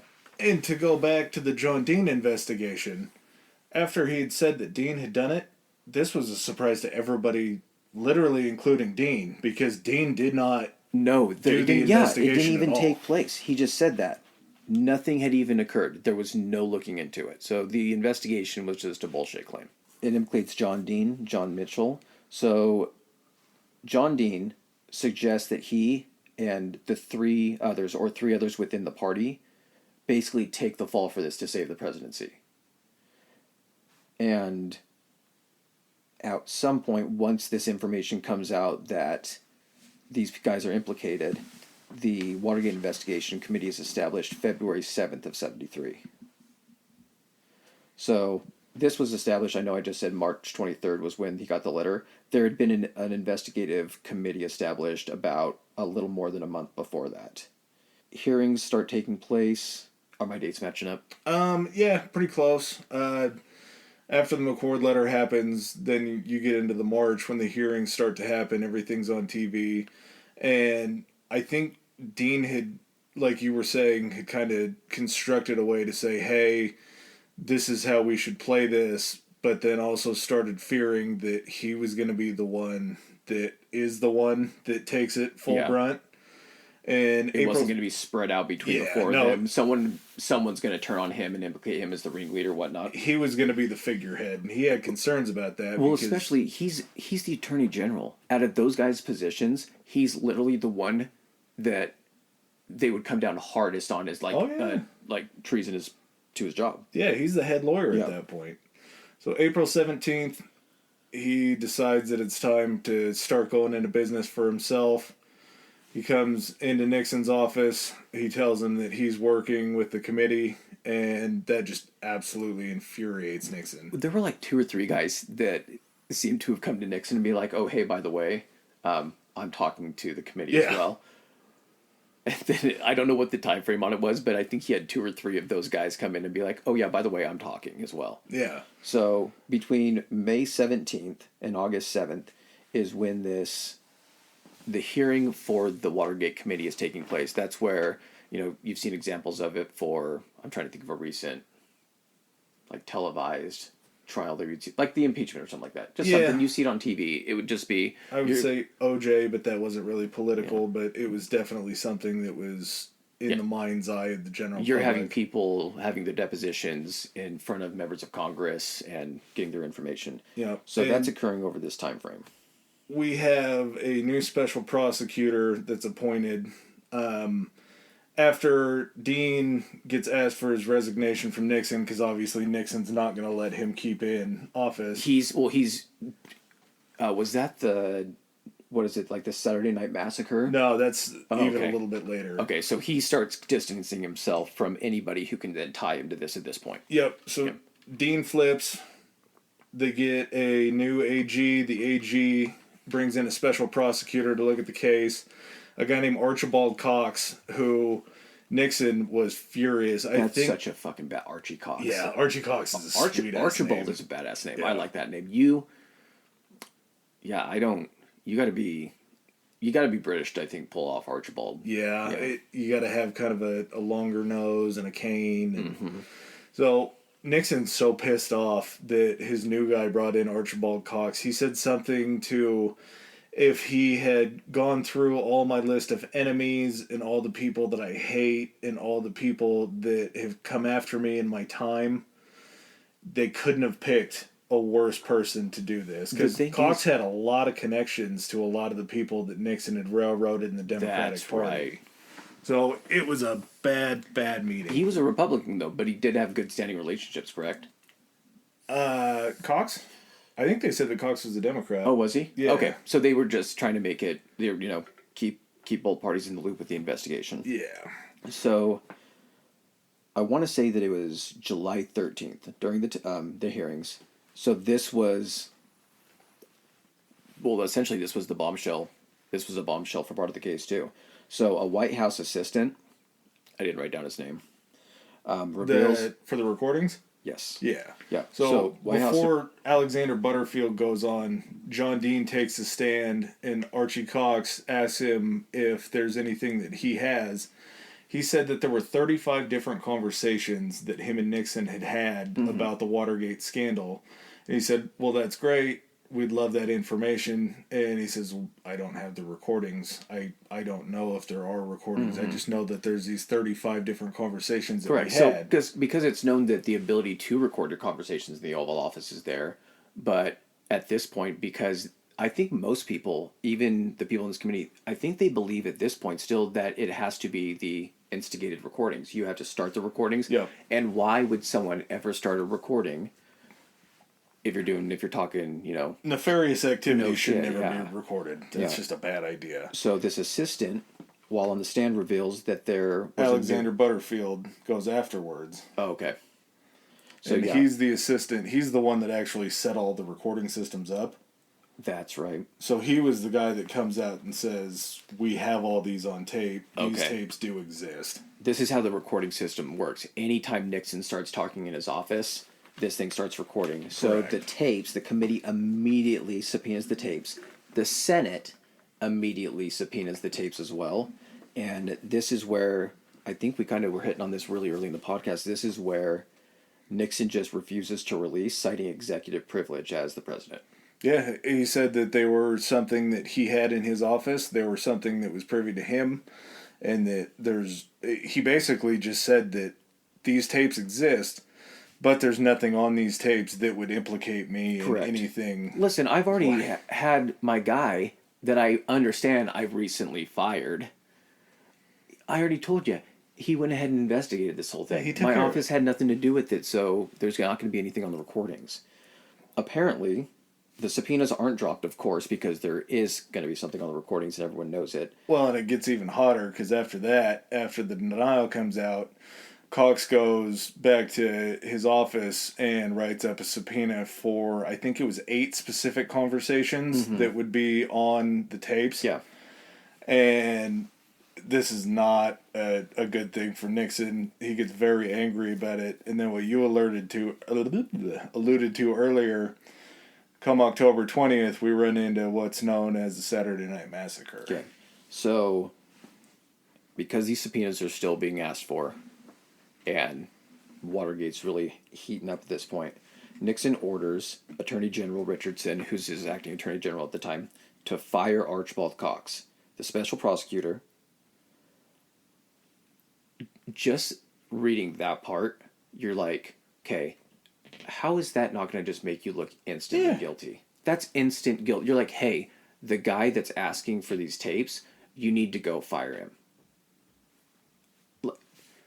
It really sets into, I guess, it really sets into perspective how, do you ever feel like we look at like presidents and people in these positions as like larger than life figures? Yeah. You expect them to be the paragons of all the good of your society and everything. Ideally, that's what you would want. They're supposed to be a representation of all the ideals and the positives about, America. And then you realize that all these people in government are just like humans, but they're just like so deeply flawed. Yeah. Because they've had power and they covet power and they covet money and everything. And so you just start to realize this guy is so desperate, Nixon, that he's just like, he's already paranoid. So now he's just like, you gotta fire this guy. Richardson resigns. He's like, no, fuck you. Not gonna make it happen. So then Nixon just keeps going down the list, orders the deputy AG to do the same. He's like, fuck you. Tells him to pound sand. Yep, That's not going to happen. He resigns again. So finally, and I didn't look this up. It would have been funny if I did, but Nixon finally gets to the Solicitor General, whose name is Robert Bork. I didn't look it up, but I wanted to look at the chain of command of like the Attorney General's office to see who's in that. I didn't look it up because I feel like Solicitor General is probably like third or fourth. You're not. But I want to imagine in my head that Solicitor General is literally like 10th down the chain. Yeah. And so he had to go through 8 other people that were just like, fuck you, no. He finally saw a name and he's like, I know that name. That name sounds like somebody that would do this. So his name was Robert Bork, and he agrees to fire Cox. He was questioned on it later, and he was like, I didn't do it to ingratiate myself to the president. He's like, I did it because it was part of my job. Of course. And the president asked, and I respect the office of just the president asking me to do something, and so I did it. But eventually, even though he ends up firing Cox, the tapes are released. Well, some portion, I'm guessing. This is the funny thing that happens was after he gets down to Bork brings somebody in that's supposedly kind of like a patsy, and that guy heads right back into Cox's office and writes another subpoena for those exact same tapes. So no matter, even if Nixon can get a guy in his pocket, he's still fighting for it. Another subpoena comes out. Nixon's, I can't talk. He's sifting for turds. Yeah. And you can only sift so much and find so many turds before finally someone's going to get in and be like, oh no, I'm not one of the turds. Well, you just happened to get me, and I'm going against you now. Yeah, this is still like, I'm your boy, but we need to get this down. We need to get this figured out. At a certain point, I got to worry about me, man. If I'm now going to do this and everything and this shit, especially if these people have got to be semi-intelligent, they've got to realize that them coming into these positions and realizing how much evidence is stacked against Nixon, it wouldn't be hard for someone to look at that and be like, oh no, I'm not hitching my wagon and lying for this. Yeah, because especially when you see all the other fall guys are like, no shit, I'm not going to prison for this. So finally someone just has to come in and be like, look dude, like, I got to do this. Like, even if I like you at all, I'm like, I ain't going to fucking jail for you. Yeah. Well, they come back in. There's another one that comes across, another subpoena for these recordings. And I don't remember, this happened between or after one of the subpoenas, and this is just bad researching on my part. But Nixon comes back with a deal where he says, we're not going to give you the tapes, but we will allow somebody that's between us, a neutral party, to listen to the tapes and write them out word for word. And then we'll go ahead and hand over those transcripts to you. So we're not going to give you the tapes, but we'll give you the transcripts. The guy that Nixon wanted to choose was a senator, I believe, from South Carolina, somewhere from the South. He was old as fuck and couldn't hear. That's what they said. He was famously deaf. Yes, his reputation around, like, Congress was that he was fucking deaf.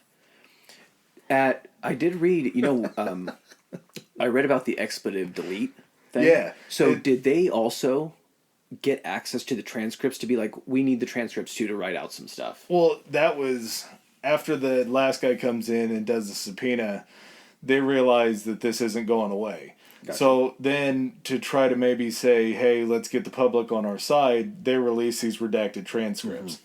And it was something like 500,000 words, something like that, something ginormous.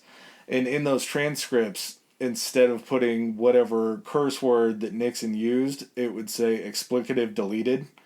And it was like a waterfall of explicatives deleted. It's all like over when you this. see a redacted military report, like in a movie, and it's just all blacked out, and you see like a name like Mr. and then a time, and you only get fractions of the information. The roughest part of him doing this, and kind of the ultimate undoing of what happened, was in the transcripts, there was an 18-minute and 30-second blank spot that they couldn't justify. Well, did you read what it was? Mm-mm. Okay, so they blamed it, of course, on technical issue. How the recording system did also kind of work, because I believe they might have been, it sounds like maybe phone calls.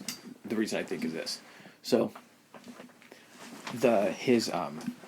I don't know if you would consider like his assistant had this pedal system under her desk. Yeah. And she would have to press a specific pedal to either stop or engage the recording device. And they ended up blaming it on her, and she of course agreed, and she was like, oh, she's like, yeah, there was an issue where I didn't touch the pedal and everything like that. But the system was set up, even when they investigated at that time, that they said it was extremely unlikely that she could have done that given where she was sitting, her proximity, how she was doing the other facets of her so job. it just wasn't physically possible. They also had it done in 2013. Someone went back and did forensics on it. It was debunked by forensics, so she couldn't have caused the technical issue. So Just it was another purposely lie. removed 18 and a half minutes. And what's crazy is up to this point, nothing had been definitively established on what Nixon knew or didn't know, or when he knew it. So they still can't, they're still moving up the chain of trying to connect the dots to see how high it went. Yeah. But they still haven't got that big piece of information. I gotta pee. Yeah. That Okay. works for me. All right, and we're back. So let's see. Okay, so at this point, tapes are eventually released, missing the 18 and a half minutes, blamed on technical issues, found out not technical issues. So when was you were talking about the I'm Not a Crook speech. When was that? Yeah. That was 1973, November 17th. He comes out, starts peacocking a little bit, talking about how there are people that are crooks, but he is not a crook, and that's probably his most famous line of all time out of all the things that he said. The I'm not a crook speech. I am not a crook. Yeah. It's absolutely perfect in his voice. It's amazing. So after he comes out with the I'm not a crook speech, they finally realize that there's just nothing that they can do. There's a gap of time in there where they realize that it's just pretty much over for them. They're going to have to release the tapes eventually. They're going to have to get that out there. One of his last-ditch efforts that he had tried to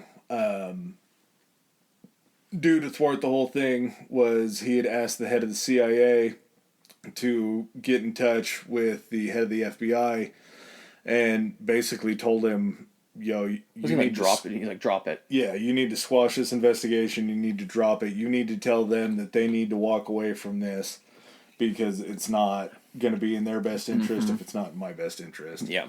So even though he tried, which I'm sure the CIA was like, yeah, fuck you, dude. I'm not falling into this thing. Well, like I know I keep going back to this, but for me it's the span of time that all this is happening. So I mean, the tapes that are missing the 18 and a half minutes, that just kind of gets like, I don't know if it's hushed up or it kind of falls out of like the public eye, but there's still politically the subpoenas that are getting the information. There's still the people in government, the prosecutors on this committee that are still pushing for these tapes the entire time. It's just nothing really comes of it. It's just working behind the scenes. Correct. So I mean, it's not almost a year later, but I mean, it's in August 74. All of a sudden, they get what's now referred to as the smoking gun tape.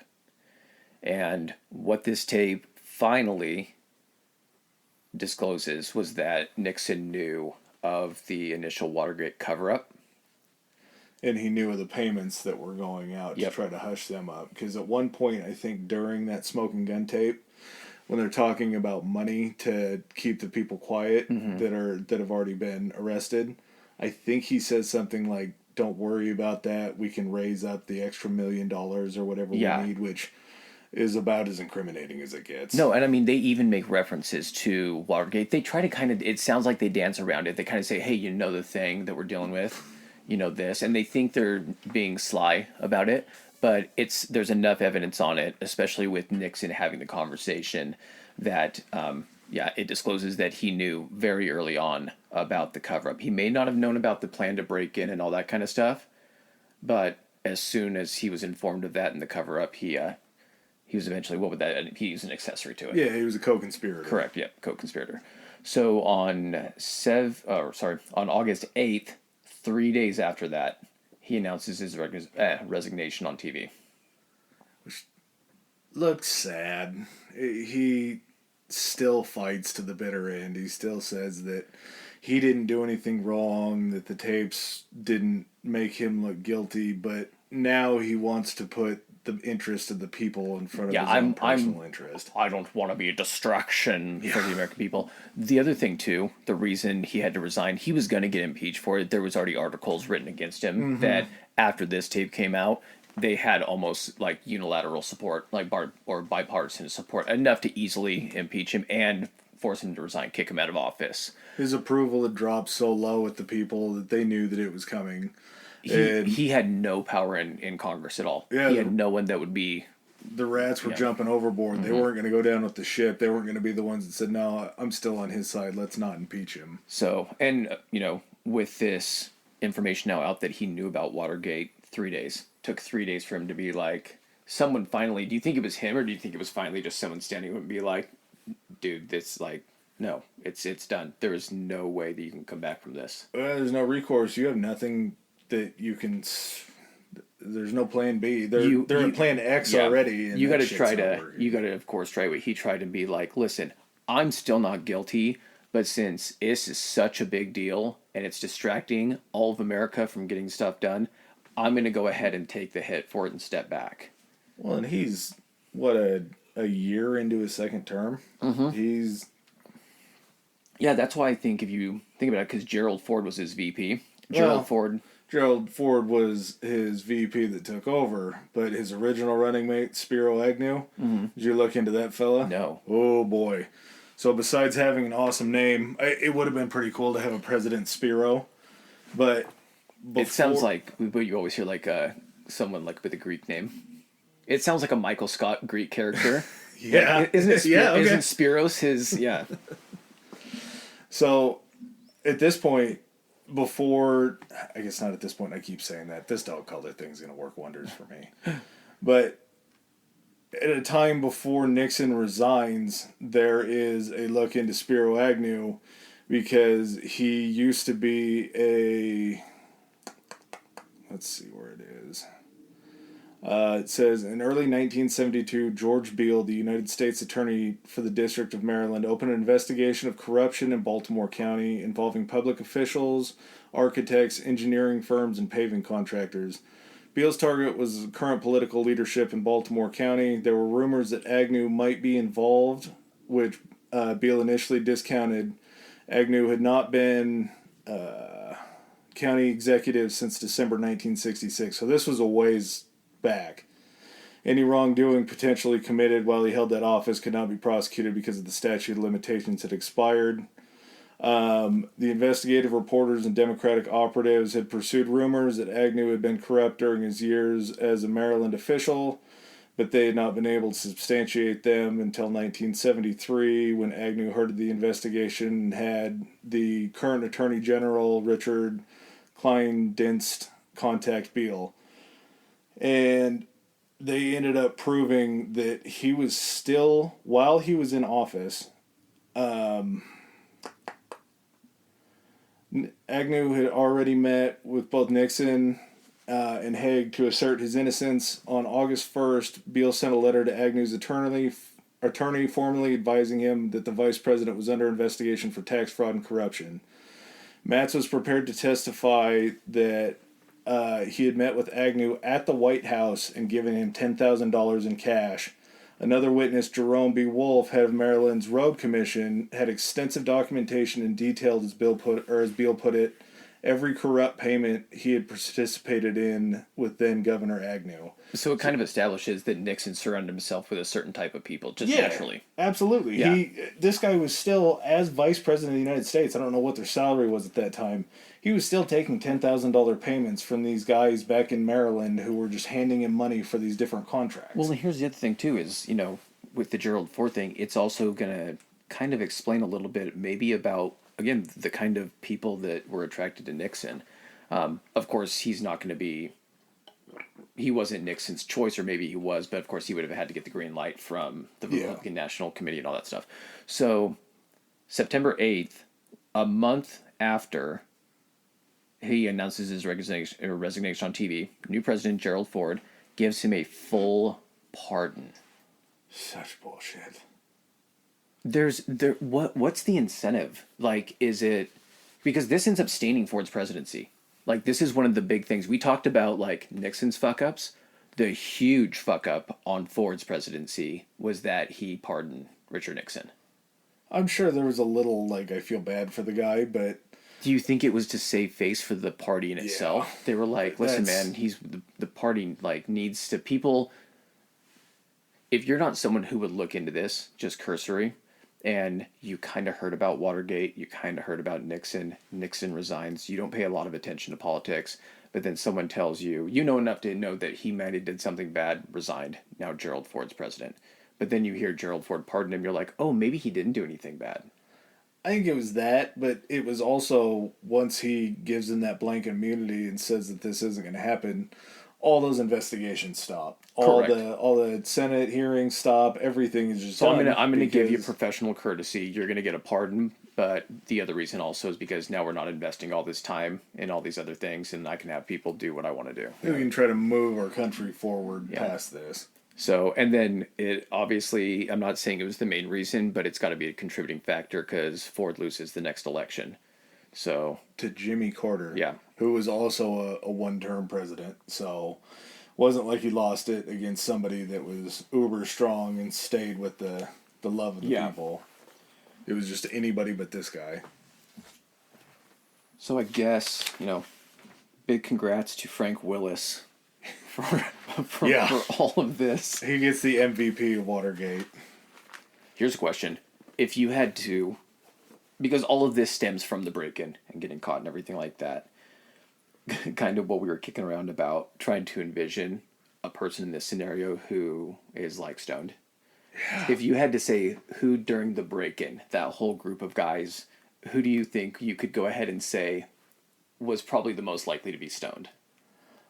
I would say it's probably not even any of these guys. It's the guy in the room right next to the spotter at the Hojo that's like pounding on the wall like, hey, turn down that sci-fi movie. That's who I thought. That's exactly who I thought it would be. It's the guy at the lookout for like the cops and everything like that. Yeah, no, he definitely got stoned. Yes. And he's like, he just hears the movie in the background. He's like, just doing this. Just trying to look at the movie, and then he just gets enthralled in it. He's my candidate. Well, the guy next door is sitting there paddling. He's like, this guy won't turn this shit down. Yeah. So he starts looking out the window, and he sees these lights across the street and the Watergate kicking on, and he sees this cowboy with a gun pointed at somebody in the window. These 5 dudes pop up. He's like, what is going on? Then all of a sudden in the room next to him, he starts hearing papers shifting and things getting thrown into suitcases, and the other guy, the spotter that was supposed to be watching it's trying to get out of there as soon as possible. They probably found him still sitting there watching the movie.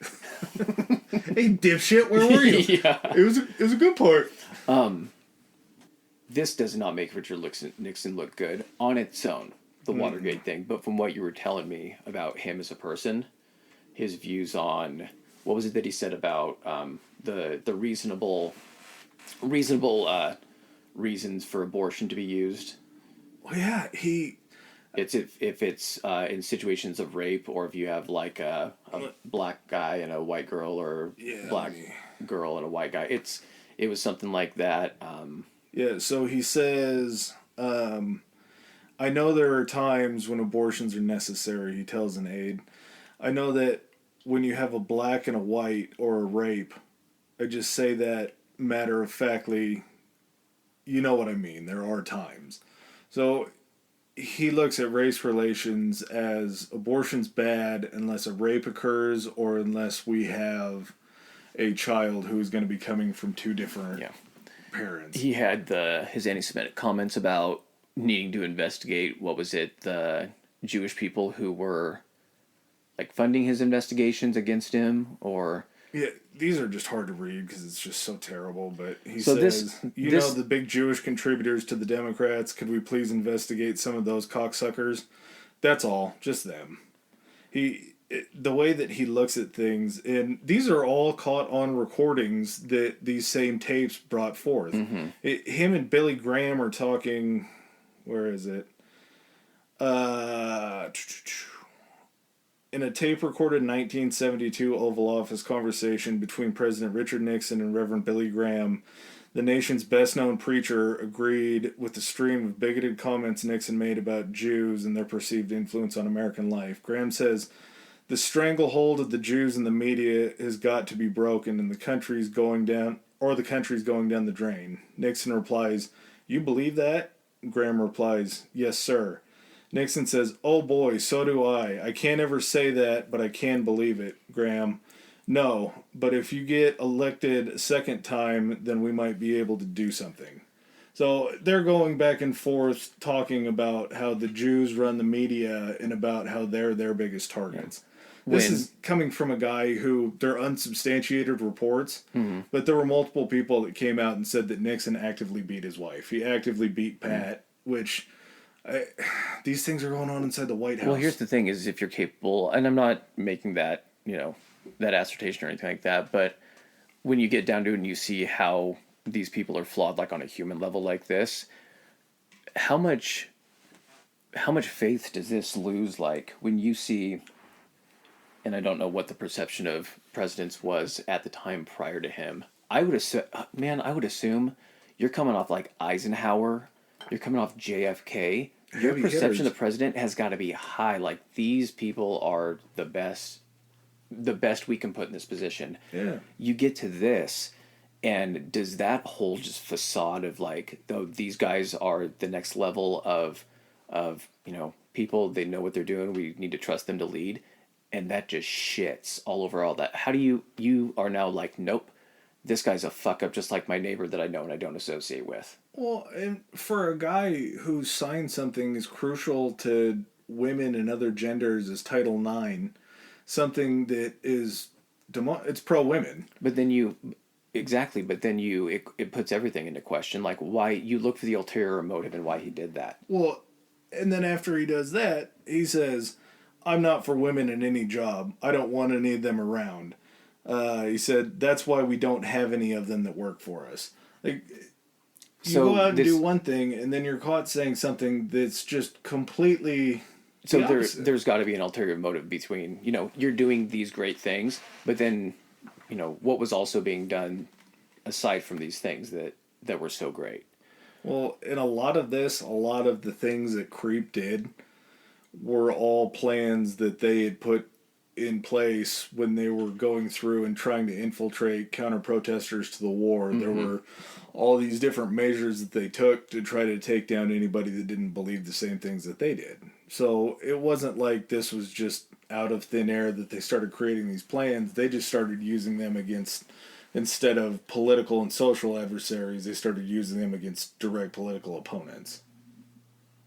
Do you think everything is still recorded in the Oval Office, or do you think after this they changed back? Do you think after this, and they discovered what the recording system, everything being recorded, now kept, almost not like a overwatch on it, but almost an accountability to the discussions? Do you think they kept that system, or do you think the next president was like, nope, change it back to the old one? I think they do, but it seems like we would have so many more. I mean, we would have Clinton getting a blowy in the Oval Office on tape, but did that ever? Wasn't something. That's what I'm saying. Like,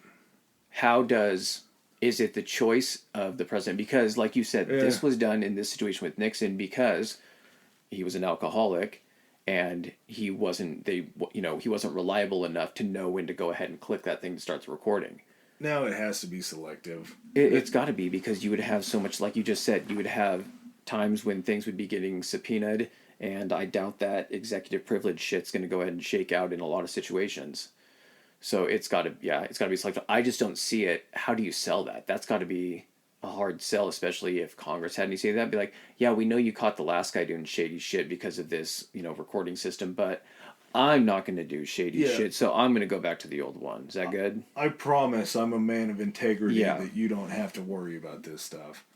And this goes with, we've reached basically the whole story of Watergate, and I would say that this isn't a conspiracy, but the conspiracies about Watergate and the things that they did are just absolutely incredible. Yes, 100%. The Watergate stuff that we discussed, I'm not saying that the dates are exactly correct, or that we didn't either provide a little bit, we missed a tiny detail or something like that, but this is all substantiated, proven facts. Yeah. Stuff that's come out not just, at that time, but stuff that's also been, discovered, like, leading up to now.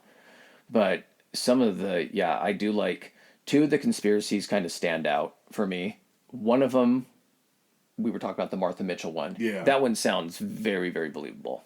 Yeah, she was. Her husband was. What was he? It was John Mitchell. Yeah. So what was his title at the time? Okay, so he was at the time Watergate got planned. He was the one that was the Attorney General. Okay. Okay, at the time that Watergate, that was when he approved the plan. When it was carried out, and all of a sudden, all of the people started getting connected. He had moved from Attorney General and was now the campaign manager for Nixon's re-election campaign. So he had moved out of an official capacity and into... Correct, out of a government position. And I don't know if he did that because he maybe saw writing on the wall and realized that he needed to break those. I don't know. Well, and you can probably make more money and be a lot less on the hook for things. Oh, yeah, definitely. The re-election committee. So his wife, Martha, knows James McCord. She's a gabber. Yes, she was known to go ahead, and because of her husband's positions, she was almost like, they kind of said like almost a regular on like a local talk show circuit. Like variety hours, she would call in. She was a Southern woman that had... We've got Martha on the line. Martha, let's hear your opinion. Yeah, she's just a wild broad. She would always... There was nothing that she kept in her mouth. Yeah. Everything came out. So she knows James McCord, and after seeing that he was involved, it was widely believed that she would talk to the media. So, and this was very quickly after the names got released. So right after the Watergate incident, when they were arrested and everything like that, John Mitchell had his guards. Well, she had a guard, probably on her at all times, but working for, of course, her husband, basically kidnap her and hold her in. It was the Watergate Hotel. Was it the Watergate? It was the Watergate Hotel. Because the unofficial story was she hears it, she runs to the phone to go over and call somebody and say, hey, I know these people. She didn't run over to do it. It was that she had heard the name. I don't know if she let on that she knew what was going on, because the security guard with her, she was calling and talking to one of her friends in the media. And the security guard overheard her say something in regards to McCord or something along those lines, and he ran and ripped the phone out of the wall. And at that point, that was the acknowledgement that she had known, so they had to go ahead and keep her silent. So what I read was that they had kept her for a week at the Watergate Hotel under guard. And she had tried to escape multiple times. She fell through a window one time and sliced her wrist. And so they had to get her stitches. Yeah. So they had someone come in, sedate her, and because they couldn't take her to a hospital. Yeah. So they sedated her, and I think what they did is they sedated her. I don't know if they had like a personal physician stitch her up. And then I want to say at the same time that they sedated her, that's when they transported her from D.C. to like a country club or something like Somewhere in the South. New York. Oh, was it New York? It was New York, okay. Because the next time someone reported seeing her, it was a reporter friend of hers had found that she was in New York. And she was somewhere in the state. She just beat to shit. Yeah, too, she looked like she'd just been beaten to shit. And of course, she's got a cut that's all stitched up and everything. So, yeah, she's got signs of abuse, and basically the timing of it, like, and she even came out and said, I'm, leaving my husband, and while he's wrapped up in all of this stuff, and this is her testimony of saying what happened. This is her basically saying, I was kidnapped for a week, I was beaten, and then, all of this, all of Watergate was going down. Yeah, she basically came out and said that she loves her husband very much, but she can't be with it anymore. And that led to him stepping down from the re-election campaign and, of course, saying, my family is more important than this. I need to make sure that they're 100% and everything's good there, which didn't stop. I mean, after you abduct your own wife and she gets the shit kicked out of her and has to get cut up and then they roofie her and take her to a country club, writing's probably on the wall at that point. That's a done relationship. Well, yeah, and the thing is no one believed her at the time. The only reason it's believable now is because, at the time she's saying all this, Watergate is still going on, so there's no concrete evidence that any of this is even real. After, everything gets exposed and you kind of find out all the players that were in the game, I think at that point, I'm not sure if something came out on the tapes or something was discovered referring to her Yeah. situation, but it's been, widely understood now that she was telling the truth. Well, she was even institutionalized, and Yeah. they have what was her name? Martha Mitchell. Yes. It's called the Martha Mitchell effect, where somebody's institutionalized and they keep telling their story, Mm-hmm. but there's nothing else to back it up, so Yep. nobody believes her. Mm-hmm. So that's an actual, like a psychiatric term that Yep. they use now, just based on her. So there is some merit there. Where how far it went, we don't really know, but something definitely happened that was fishy. Please tell me you have my favorite one. The airplane one. Yes. I have some information, but we're actually gonna have to go pretty much off memory on it. Okay, I think I can do it. Okay. So on a scale of I believe it to bullshit, where do you think the Martha Mitchell falls in? If that's a 10, 1 through 10, 10 being Yeah, most believable. I would probably say a 6, just because it would be nice to see something concrete, but at the same time, it's not above anything that they were talking about that they had done before. Yeah. The way that some of these people did things, it was just absolutely amazing. With talking about, there was one time where they sent aides through the hotel that the Democratic people were staying in, Oh, and to they steal their shoes. yeah, they stole They're all like, their oh, shoes. there's always been hazing. Yeah, Yeah. and just doing weird things. That kidnapping seems odd, but also breaking into a building and planting bugs seems like Yeah. something pretty serious. I'll say, you know what? I'm gonna go. I think 8. 8? Yeah. Yeah. And the only reason I say that is because just the connections that were there. It was her husband was involved in Watergate. The timing matched up exactly. The only reason I don't go higher than an 8 is because if she was that known to go around and just like gab and talk and everything like that, Yeah. what's to say she didn't embellish the story to go ahead and have a better story, essentially. So, but I do think it's very believable. Okay, yes, the Chicago airline incident Yep, conspiracy on this. United Airlines flight 553 ended up crashing in Chicago. They were coming from DC, I think. was it DC to It, Chicago? it was, yeah. I want to say it was. No, and they weren't even. They were going to like Omaha by way of Chicago. Okay. So okay, So you're gonna have to yeah. Go ahead because you're. I think you've got this one. this one's by far and away. I don't want to spoil my rating on this, but I feel like this has something to it. So, flights getting ready to land at Midland in Chicago. They are coming in over South Chicago neighborhood, and they start to experience a little bit of turbulence and realize that the pilot has taken them in too low. And the plane's engines start clipping trees. They ended up crashing in a small neighborhood in South Chicago before Midland Airport. I think they got close, but not nearly close enough. No. And traditionally, when a plane crash happens, the first people that are there to investigate is the National Transport. Aside from like local fire department and stuff like that. Yeah. NTSB is The first government entities, like exactly, the actual like. correct. Yeah. So NTSB somehow isn't the first people to show up. The first people to show up are the CIA. Was it within? They said 45 minutes. Yeah, and the closest CIA office to the crash was 13 miles away. So in a way, they probably could have been the first ones there. But there was like 80. They said like 80 agents. Yeah, a lot of yes, them you're showed not up. going to go ahead and have everybody drop it, and not everyone's going to just be 13 miles away. Yep. You're not going to get that many people. So There were some survivors of the crash. Mm-hmm. They'd gotten their way out. The CIA officers were already there. They were already interviewing everybody, taking down statements, trying to figure everything that was going on. NTSB shows up. CIA says, "Yo, we got this. We'll handle this for now."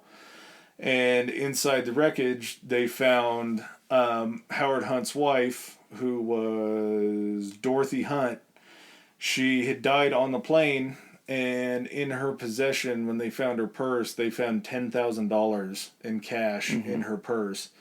And it was sort of believed that while Howard Hunt was incarcerated for his crimes, there still had to be a flow of money to everybody else that was still in prison. So she was somebody that they looked at as a potential go-between, where Hunt was making sure that she got the money, making sure that Dorothy got the money, and then Dorothy was distributing it out to everybody.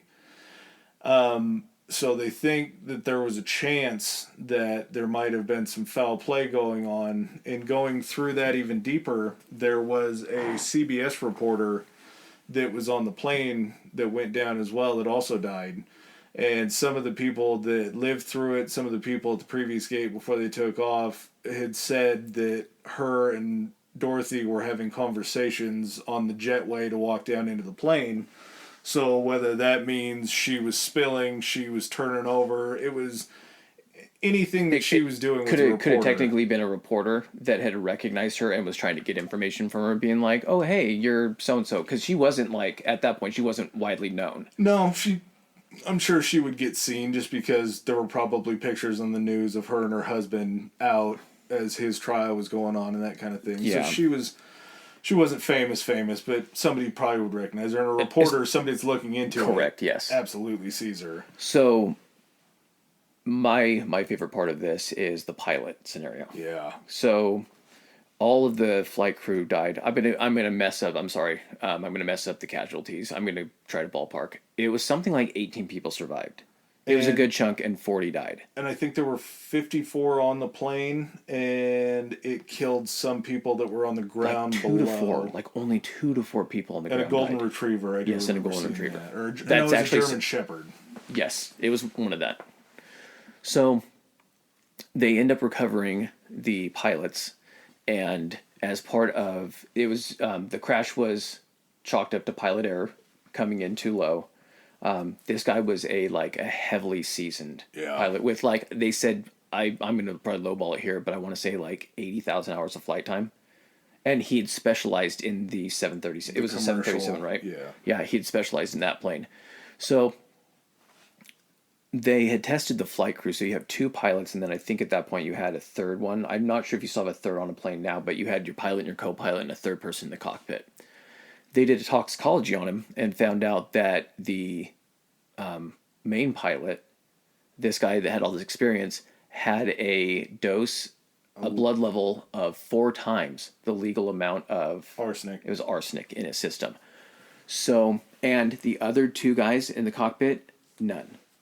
I don't know if it was none, but it was a non-lethal amount of arsenic. So what they came up with, what the CIA, whoever was investigating it, their reasoning for that was, when plastics of a certain type burn and are inhaled, that will put arsenic, it'll produce arsenic. Arsenic will get into your body, it'll kill you. Well, how does that work when the other 2 people are in the cockpit breathing in the same air, and it's 4 times the amount that will kill you, which means that you will be dead after 1 times the amount, and you will no longer be breathing in the other air to get that up to 4 times of the legal amount. Potentially, you could say that it may have been just one large breath that he took in, and he just took in so much more past the lethality amount. But it's a very weird... The studies on that have said to try to get to that amount, and what was so crazy is they were saying it was so close to 4 times the amount. Why would it be so close to that? Yeah. Why wouldn't it be... They were saying that... It would have had to have been a measured... Correct. They said something ingestible, something injectable. The other 2 thing about the black boxes. Yeah, the black boxes is incredible. There was 2 of them, right? Yep, one in the front, one in the back of the plane. Standard issue for everybody else. You can't break into them. They're the flight logs and the recordings for everything. And how long did it take them to find them? It was 2 days? No, it was longer than that, man. I want to say 17 days. That it took for them to find the black boxes? Yeah, they were missing because they were looking for those. Regardless if it was 2 or 17. Yeah, honestly. Let's take a piss break and see what it is, and then we'll come back to it. Okay. All right, well, that felt good. Yeah, it did. We needed that. Okay, so quick correction. So Adam's right. 2 days. They were missing for 2 days. So once they did turn up, they had determined that they said they looked relatively undamaged, but that due to a technical issue, the 14 minutes leading up to the crash were missing on both of them. Which feels like that's the most important time, right? You would think, after in a situation like this, you would think you would want to find out, what occurred closer to the plane Yeah. going down than further away. Yeah.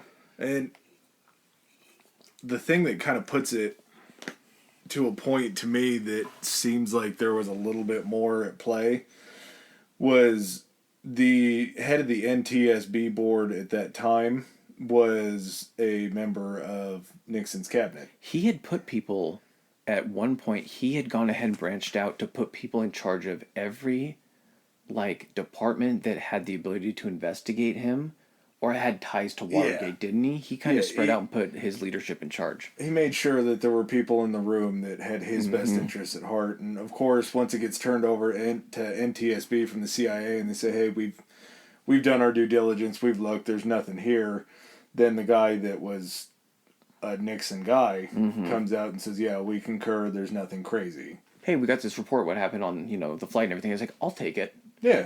It's going to get where it needs to go. Don't worry about it. I got it from here. This one, for me, it's a 9. It's a 9. There's some crazy things that could have happened, and there's some other factors. There was a weird, like, first plan that the guy didn't know about that was supposed to offer, but she is somebody who would present a pretty big issue. If she's the one that's handling the money and Correct. she's the one that's getting it there, she's So- a big fish.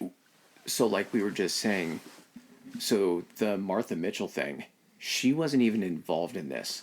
And they were that worried about her to kidnap her. And because she, was obviously going to talk to the media, according to her report. Yeah.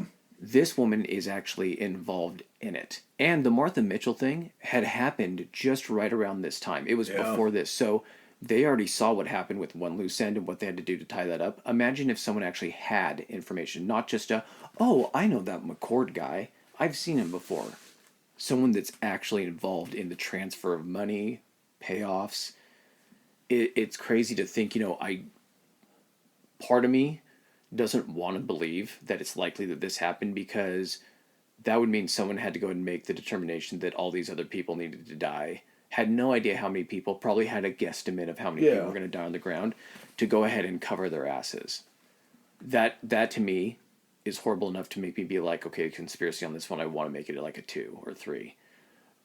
But after looking into all the other stuff, seeing what politicians have done since then, and just what people will do to stay in power, it's up there again. Like, I don't want to repeat and say 8, but like, yeah, with everything that kind of lined up, they want to say, oh, it was just a coincidence and everything. I'm like, at a certain point when there's all of these moving pieces, it's real tough for me to believe in coincidence. It's a lot of coincidences happening, and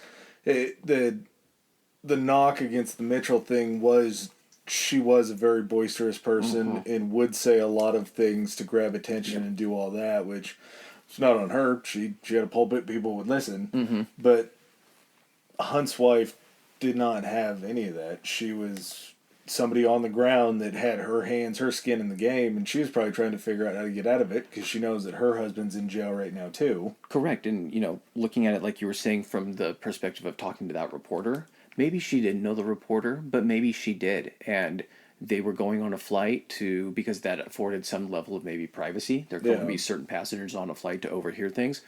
Of course, she would still be having to do her job if she was supposed to be ferrying money.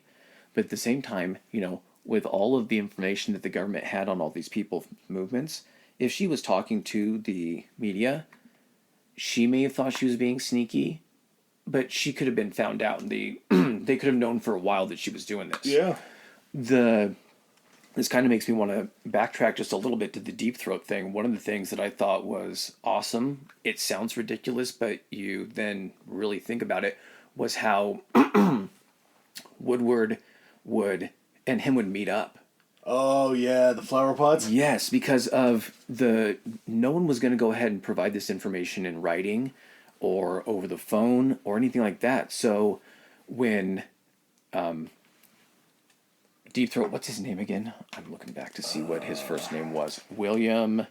Okay, so when William Felt wanted to meet, no, then it was initiated by Woodward. Yeah. Woodward would set a pink flower pot out on his back stoop. With a red flag in it. With the red flag in it. And leave it out there, and at some point, either a contact of Felt's or Felt himself would see that, and he would then make Woodward take, I think, like 4 cabs, go to a location, get out, go get in another cab, take this cab to this location. The way that Woodward knew that it was on from Felt, from Deep Throat, was he would go into, Woodward got the paper every day, and Felt would go in and find his copy of the paper, and he would scribble out like a general, like a time in an area, but kind of make it a little bit funky to see. So Woodward would put the pot out, Felt would see it, Felt would scribble in the address to where they wanted to meet and the time, and it would usually be, like you say, he would be traversing, going through cabs, a lot of tail movement, so he couldn't be seen. And a lot of the times they would meet in like a shadowy parking garage. There was one that was like the most well known. So yeah, so they had it down to where he would have to be traveling between these to try to lose a tail if he had one. Again, this guy's the deputy director of the FBI, so he knows what government agents are capable of. Yeah. So if he's telling you to do something, there's obviously a reason to go ahead and do it to stay secretive. But they would meet in a parking garage. It was, I'm trying to remember, it was in like Arlington. They should have met in a psychiatrist's office. There's a plaque on the parking garage now, or a sign acknowledging that it was the meeting place. Yeah, I saw that. I thought that was a cool fact. So yeah, then they would meet in person here. And the big thing too was, and this is to credit of Bob Woodward, I think, is that he wasn't giving a lot of like direct information. He was just telling them certain little bits of information to kind of lead them where to go. He'd be like, hey, just letting you guys know. He would almost give them instructions on if they were going in the right way. Yeah. So one of the things he told them that even though the Washington Post was really the only one that was running any stories on Watergate, he's like, everybody at the White House is very concerned about Watergate. So that was like confirmation, yes, there is something to this, you're onto something.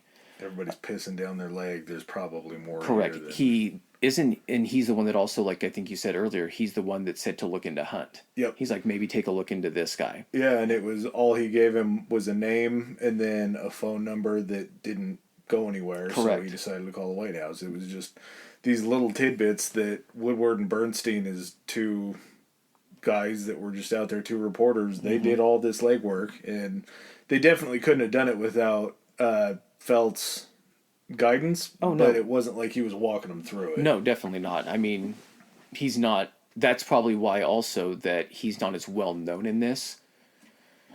Well, but it was, I want to say it was the 2000s, it was like 2005 or 6 that he was finally released. So this all happens in the 70s. Yeah. And then his name finally comes out in the 2000s. Correct. Imagine, like, we were talking about having a great story. Imagine sitting on that. You retire and everything like that, and you just have to sit there and listen to people tell you stories and everything, and you're just, I can't tell you. He's the one up on the security guard. They're sitting in the bar watching it, and the guy's like, yeah, you know, I was the one that found the tape on the door. It's like, oh, you're the one that found the tape on the door? Exactly. Guess what? What I got are a nickname. The odds? So, yeah, I mean, just, it's crazy all the things that went into this. And well, just to boil it back down, like we said earlier, a piece of tape was the undoing of a presidency, a political career that spanned from forever. What, we're talking 47 as a House member to 74 as president. A lifetime politician, and you're brought down because one of the guys thought that putting a second round of tape was the best idea. Didn't speak up.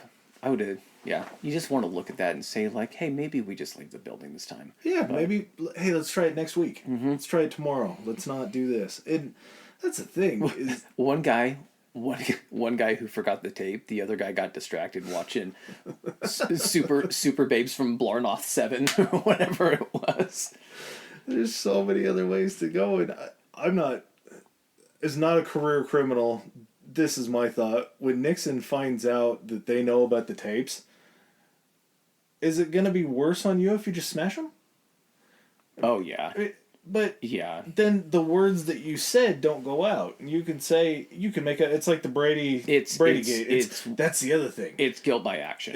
It's instant guilt by action. This was the gates, though. This was the first gate, the gate to spawn all the gates. This is where we get Spygate from, Deflategate from, all this other stuff. This was the first gate. Gate is just added to everything because of this. Yeah, and I mean, Brady got away with smashing cell phones, and that was okay. I think people in higher positions of power are looking into Nixon than we're looking into Tom Do you Brady. think it was more? Yeah. Yeah. It just, there's so many things that they could have done. Like we say, just don't do it that day. Just figure out a better plan. If the crux of your break-in plan to do something this serious involves masking tape over a door or duct tape over a door, maybe let's go with a better plan. Maybe let's try to get a key. Some chapstick radios. Yeah. A couple tear gas pellets. We have chapstick radios. You're telling me that we couldn't run into the janitor and like steal his ring of keys and make a copy and get in that way? Like, we're just relying on tape. Yeah. Just unbelievable. Yeah, you got to wonder, this goes two ways. Like, what would happen if he didn't get caught? Just imagine this still went off and, like, one person didn't talk or the piece of tape, they leave or something like that. What would it have mattered had they been successful? Well, here's the other thing. They still would have won. Exactly. But, then he gets to serve a second term. Or does this thing just come out later? And when somebody finally makes that confession on their deathbed about, like, I took part in this, we used to bug this, then it's all for nothing.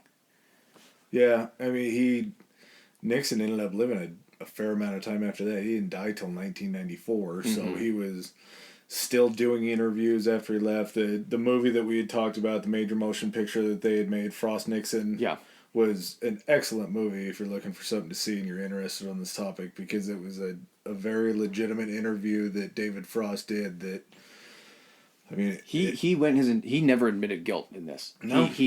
He maintained his innocence up till the time that he died. He played just the tip with it. He would say, did I do things that I don't, or that I'm not proud of? Yeah. Yes, but he'd never say that he was the trigger man.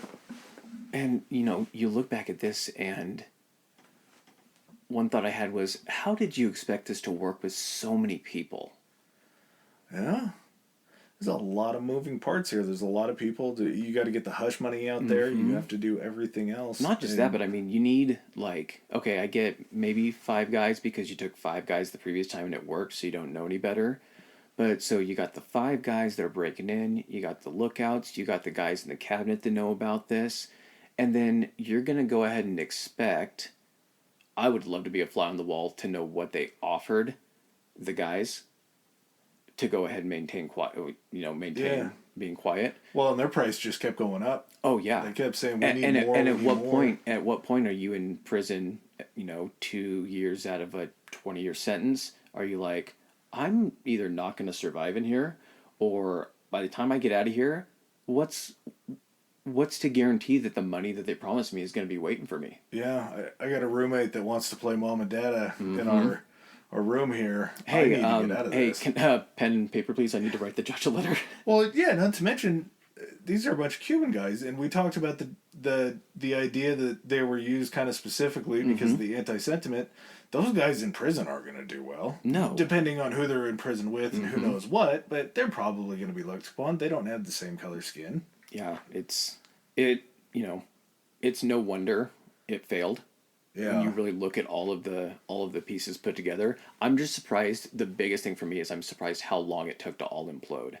That there were these large gaps of time between like really nothing happening while it was still just very quietly being investigated. Yeah, we had an election that he won. We went through all these different processes and everything else, and that.